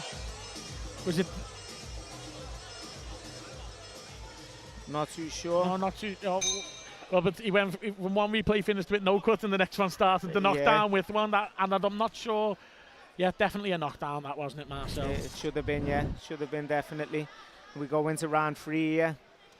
Would you say Jazz are comfortably 2 up now after that? But the cut obviously is. Yeah, he just staggered this man there. I think that last round should have been a knockdown in there, but we move. Eduardo Mancito's putting his head down a bit here. Yeah. Referee's got his work cut out in this bout, I think. It looks, from what we can see, it's on our blind side, but has the blood stemmed or is it still flowing? I can't see no blood here myself. Cutman seems to have done a good job with it. Jazz has kept his composure, hasn't he? And he's having success with that long left backhand. Yeah, definitely. And he's lands a nice uppercut. As soon as you get a bit closer to us, if we can see anything. Working away JAZZA Dickens very well there. Looking to get pressing back into his world man title here, contention. Got his man on the ropes there, and then a turn. Oh, the uppercut. Lovely little uppercut that one, eh? Yeah, Mancito is just... I think he's lost his shape a few times in this round again as well. What's he is he looking at the cut or... Looks like it's opened up again, taking it to the doctor. It was heads, wasn't it? So would we go to a technical draw? But I don't think... Let's have a look it's on our screen. Oh, it's a bad one, isn't it? Yeah. Knowing the guy Jazz it is, he'll want to fight till the end. Yeah, definitely. And he's an experienced operator, isn't he? He doesn't seem to have lost his composure. I think he knows the shots he's catching with, and I think he'll look to get him out of here. Yeah. Who catches him there with the lovely lead hook. As you were saying before about Eduardo Mancito just losing a bit of composure, I think that's a credit to Jazz's footwork and the angles that he creates. Throws his shots, bang, and then he's gone. He's not in the same place he was. Yeah, just moved his head and got 2 shots of his own off, and then sort of beating Mancito up a little bit here. Like I said, he knows he's got that cut, and he'll be looking to get him out of there, and I believe he can do it here. Yeah. Big right hand. Lovely lead up there. And then the left to the body. Mancito having a little go back. I think you can see the difference in intention now with JAZZA. Yeah. Shots are becoming more spiteful. So there is a lot of blood, but it doesn't seem to be running into the eye, does it? No, I tell you what, it's not stopping him. Oh. He's had a more dominant round this round, so I think he should allow it to continue. Solid jab there from JAZZA. And that's the end of the third round. Paul Weir going back into the work of the cutters. Joe McNally, Declan give the instructions to JAZZA. Well, if you get a cut like that between rounds, what information, when the cut man's working on you in your corner, they're giving you advice, can you concentrate on both, or do you just have to listen to your corners and let the cut man do his job? Yeah, you've just got to have faith in the cut man, listen to your team, hope for the best, and focus on getting the job done. And you give a shout out to Kong Fight Tape there as well. Yeah. Hands did not feel solid there, getting the job done. Landing some heavy shots and it felt nice and solid, so big shout out to Kong Fight Tape. Couple of replays for there. us now, and I'd say Jazza, I would say you've got to have a 30-27 after 3, Marcel. I would, yeah, definitely. Could have even been more if the knockdown was given. Yeah, definitely. And despite the cut, I think that was his most dominant round there. Yeah, it seems, if any, Mancito's the one who's lost his composure, but two very experienced operators, as we say, and we see there just the Vaseline over Jazz's eye. Yeah, and straight out, Jazza puts him in the corner. He's looking to press the mat here. And a nice backhand there, nice body shot. He's certainly the boss in there as things stand. Mancito turning his back there. His face just looked a little bit dishevelled there as well, didn't it, Marcel? Yeah, it did. Nice body shot there from Jazza. Lovely work from Jazza.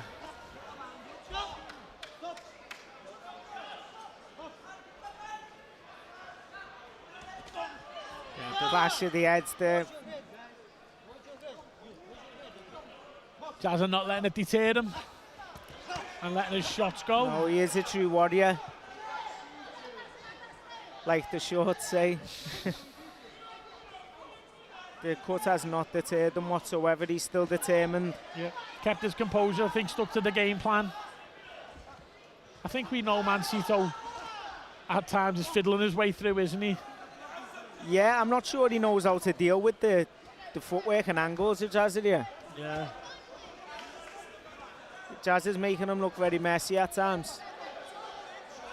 He's touched down again. I know it means nothing but 4 or 5 times now, Marcel. He has... Yeah, personally, I think the referee needs to give Mancito a warning about putting his head down. Jazz is just working again well on the ropes. And some good shots here.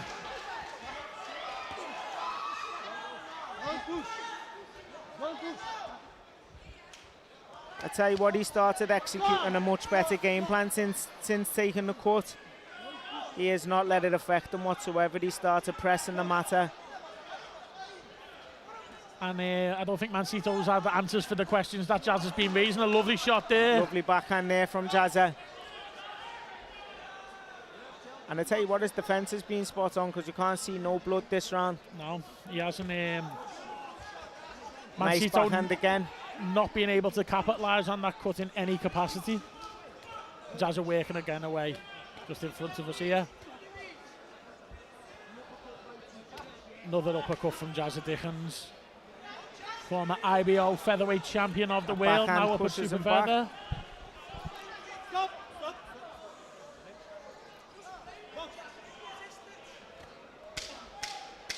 You come to the final 10 of round 4. Oh, lands a lovely hook there from Jazza. Seen Jazza was saying in his interview yesterday about inactivities being a little bit of a thing for him, and always commented on being offered the Nick Ball fight, then the other team not taking it. But if you're going to get a bounce back fight out here, it's fantastic. As you said earlier, the 5-star treatment you have been getting. Yeah, it's the overall experience. It really has been a 5-star experience. And he'll be happy to get back in there. But although he's had inactivity, if you know Jazzy, you know he's a true professional and he hasn't stopped. Well, he doesn't stop training for anything, does he? No, he hasn't stopped, and he'll be enjoying this. Despite the cut, I think he's still enjoying the fight. Yeah, see, we're just seeing some action on our screen there where does suggest everything of quality was coming from Jazza. I think I might have seen, there was a head clash there. Yeah.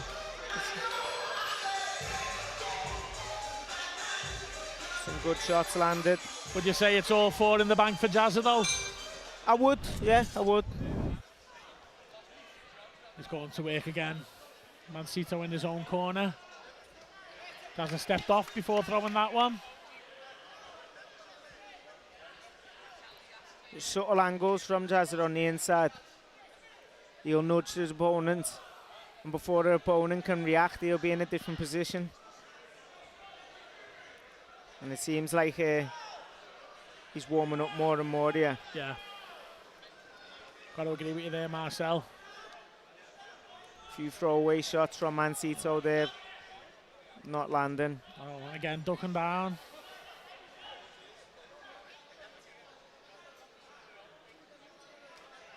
Good job there from Jazza. Nice uppercut as well.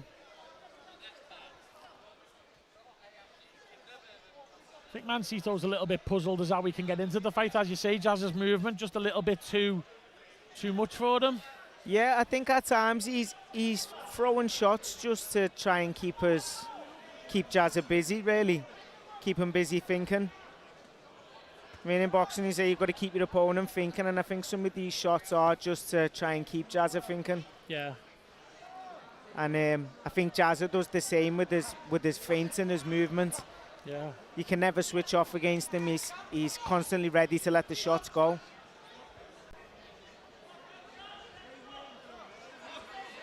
If you look at the body language of the two, it seems certainly Jazza who's the more happy in there as things stand. Yeah, he looks more in cuts. control. He's taking the centre of the ring. Mancito seems to be getting off to the ropes at times, dropping his head, going down on the knee. And it's about that the referees have to watch closely. He's been backed up onto the ropes in the corners a few times, Mancito, and he's not engaging half as much as he was earlier on in the fight. Does that make it harder for Jazza to get his own clean work off? It makes it harder to find openings. There's less openings when man's just starting to defend and go into survival mode.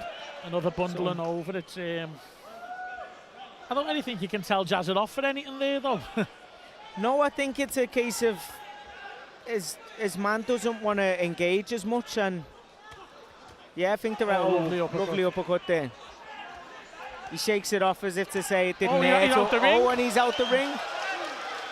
He tumbles backwards out of the ring, and it's a lovely shot. We've had a little bit of everything tonight, haven't we, Marcel? Let's see if we can get a replay of that between rounds. I think the DJ thinks it's between rounds. Is he counting them? I think here's the replay. Lands a backhand first, I think it was uppercut. Yeah. And then I think, yeah. I've never seen nothing like it, to be honest. No. I'd say another Jazza round either way. Definitely.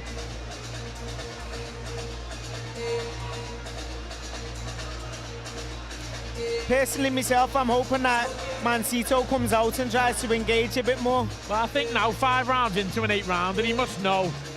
Yeah, I think you know who's in control, but it makes for more exciting from the viewer's perspective if Mancito comes out and tries to win it. Yeah, tries to let his hands go. I think that also creates more openings for Jazza, and I think that's the real reason Mancito's withdrawn a bit. Yeah. Certainly been a fantastic night, Marcel, and no big thank you to yourself, boxing and commentating. Yeah, it's you know, been the only person night. I've ever seen do that is actually Jazza in the Olympia. He's one of the great characters of the sport, Jazza, and you've seen him with all the kids coming out on his ring walk. And yeah, he's a true gentleman. He's a credit to the city as well. Yeah, and the sport in a whole. Oh, lovely shot. Lovely shot there. Rear uppercut, rear hook.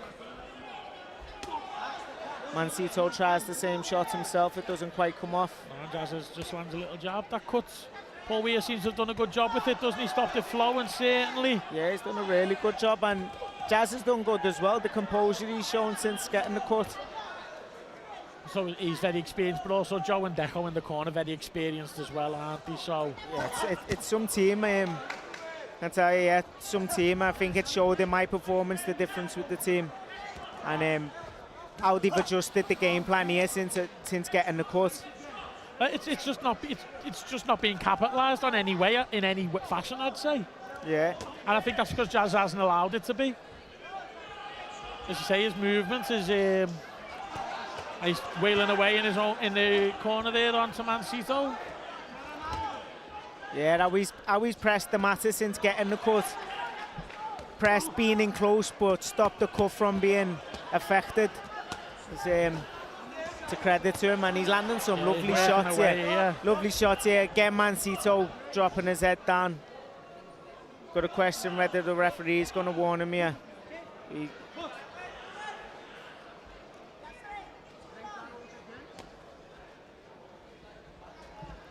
I think Jazz has found a bit of a flow here. He's finding the openings, even though Eduardo Mancito's not giving him them. Yeah, I agree.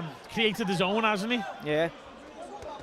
Minute to go as just we entered into this sixth round, final minute, and lovely lead and hook there from JAZZA. Eduardo Mancito here just retreating after some shots. Yeah, I think he's going to go down here. Left-handed to finish that little. It looked like he was wincing. JAZZA landed a barrage of body shots. Spoil now, isn't he? Referee warning him. JAZZA's eager to go there, Marcel. He is. I've seen him in this mode before. I don't think he's going to stop. He goes to work here. Just right above us here. And it's all one way. It's all one-way traffic, Marcel. Yeah, and I think good job he had a response there, because I was thinking the referee will be looking. Yeah. Could just be saved by the bell. Solid shots here from JAZZA. Again, more going on in Mancito's own blue corner. Yeah, I think he's feeling the body shots there. He was wincing a few times there with the body shots. He's got his hands on the ropes there, trying to get his breath. Yeah, I'd say JAZZA has been in control, but that last minute of that sixth round was up to dominance. Yeah. Got a question whether that'll be a 10-8 round there with the dominance. I know yourself very close. JAZZA trained by the same team as he's managed by Leeton as well, isn't he? So, wonder what's next. Obviously, getting activity for him is great. Be great to see what does come next for JAZZA. Yeah, I mean, he deserves some big fights. He deserves some world title shots. More than anyone, I think. He's a true professional. Let's see some of the highlights from that last round. Going into the 7th here. And it'll be interesting to see how Mancito reacts here, because he was hurt there. Yeah. He was really gasping for breath as he went back to his stool there. He's still wincing. I can't see JAZZA relent. No, what a shot. Lovely shot there from JAZZA. Mancito turns his back. He's gone. There seems to be an issue with his leg as well. The corner's stopping it. The corner stopped it. The corner stopped it. I think we had about 20 seconds into that round there. Round 7 was that, Marcel. So. Yeah, I to be honest, I thought JAZZA would get the stoppage there. He come out, landed a lovely hook at the start. Mancito went down. I thought he had an issue with his leg at the same time as well. But I mean, he took some punishment the round before. He was wincing on multiple occasions. I'll just get in an MC, Marcel. I'm sure you can talk us through any highlights. Yeah, I'll take it from here.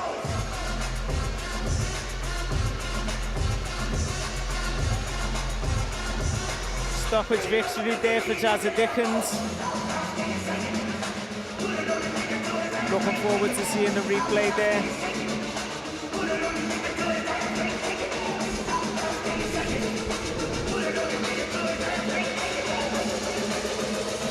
Lovely shot there behind the ear. Counter shot from JAZZA Dickens, little lay back. Lets that hook go. And I think his legs just betrayed him there. Corner jumps in and stops him.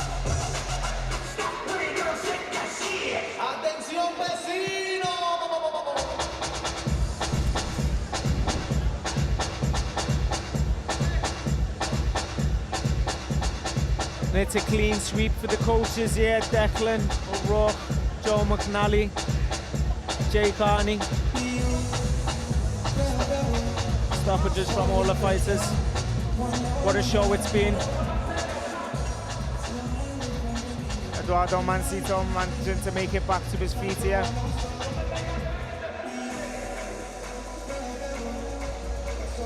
It's a nasty cut there that JAZZA's got.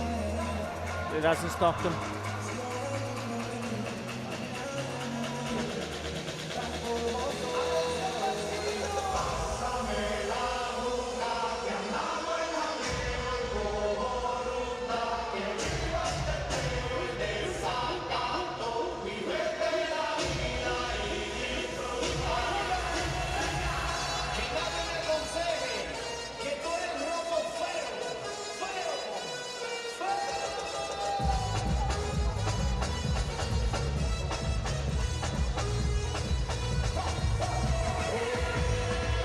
And I'm going to wrap it up there before we take it over to the announcer.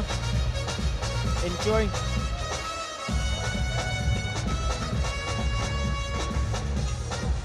Ladies and gentlemen, please have a big round of applause for both of our boxers.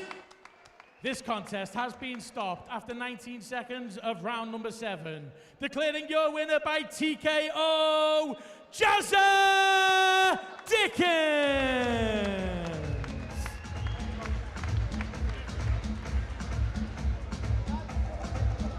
All right.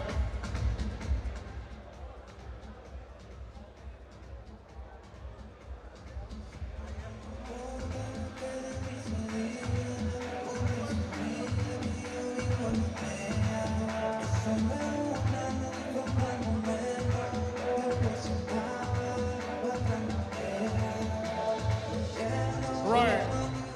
I'm here with a winner. Jazza, first of all, congratulations, man. Great win. How do you feel about it? Yeah, it was a tough little cookie taking me out off 2. I knew he was game and he was tough, but I just wanted to get the stoppage in there. But yeah, on to bigger and better things. And like recently in my own city, back in Liverpool, there's a face there. He won't fight me, Nick Ball. See if someone else has got the balls to fight me. Someone like Josh Warrington, Anton Kakachi, Michael Conlon. Where are you? Come on. You got a lot of fans, obviously. A lot of fans were worried about your cut early on during the fight. Did that kind of like affect your performance? Only momentarily. You think maybe I'll have to get the stoppage this round, but when I spoke to the doctor was very too fussed about it. So we're just another dent in the can to us. Grabbing a TKO victory tonight from your previous, loss, everybody knows that. It's a great bounce back this evening. How do you feel about your opponent and your performance also this evening? Yeah, well, he was someone that we needed because we've gone back down to 6 rounds the last fight. We need to be fighting for titles at 10 rounds, but we had to also build on our new weight, our new team. Thanks to the coaches and everyone, people's fighters, all the people, Scott, my manager Lee, everyone who put the show on, Fook. And yeah, we're just trying to build again, and we are building with good momentum. You see it in the next fight, and the next fight after that, and the next fight after that, and we're going for the world title. Well, first of all, congratulations. Before I let you go, I'm going to give you a chance right now to say hello to your family back home and all of your fans. Yeah, well, I haven't seen my kids, my Jays, my Betty, my Jimmy for over 6 weeks, my girl, and our auntie who's fighting a serious battle with cancer. He's getting through, he's giving all the family strength, so shout out to our auntie. Well, thank you, sir. It's a pleasure to see you performing. Ladies and gentlemen, your winner, JAZZA Dickens. Okay, well, ladies and gentlemen, I think that was our, well, I don't think it was our final bout of the evening. I think me and Marcel, your makeshift commentary team, hopefully we've blagged it too well. Big thank you to Rocky and Liam, Rocky Fielden and Liam Smith, 2 former world champions, on joining us on comms as well, and a current British champion. So, hope you've enjoyed the boxing tonight, and obviously keep in touch. Follow Cuban Boxing People Fighters on all social media. Yeah, what a show it's been. I want to say a big shout out to People's Fighters. Some show it's been, some experience altogether. Also shout out Kong Fight Tape again, and the whole team for the show. Enjoy. Good night.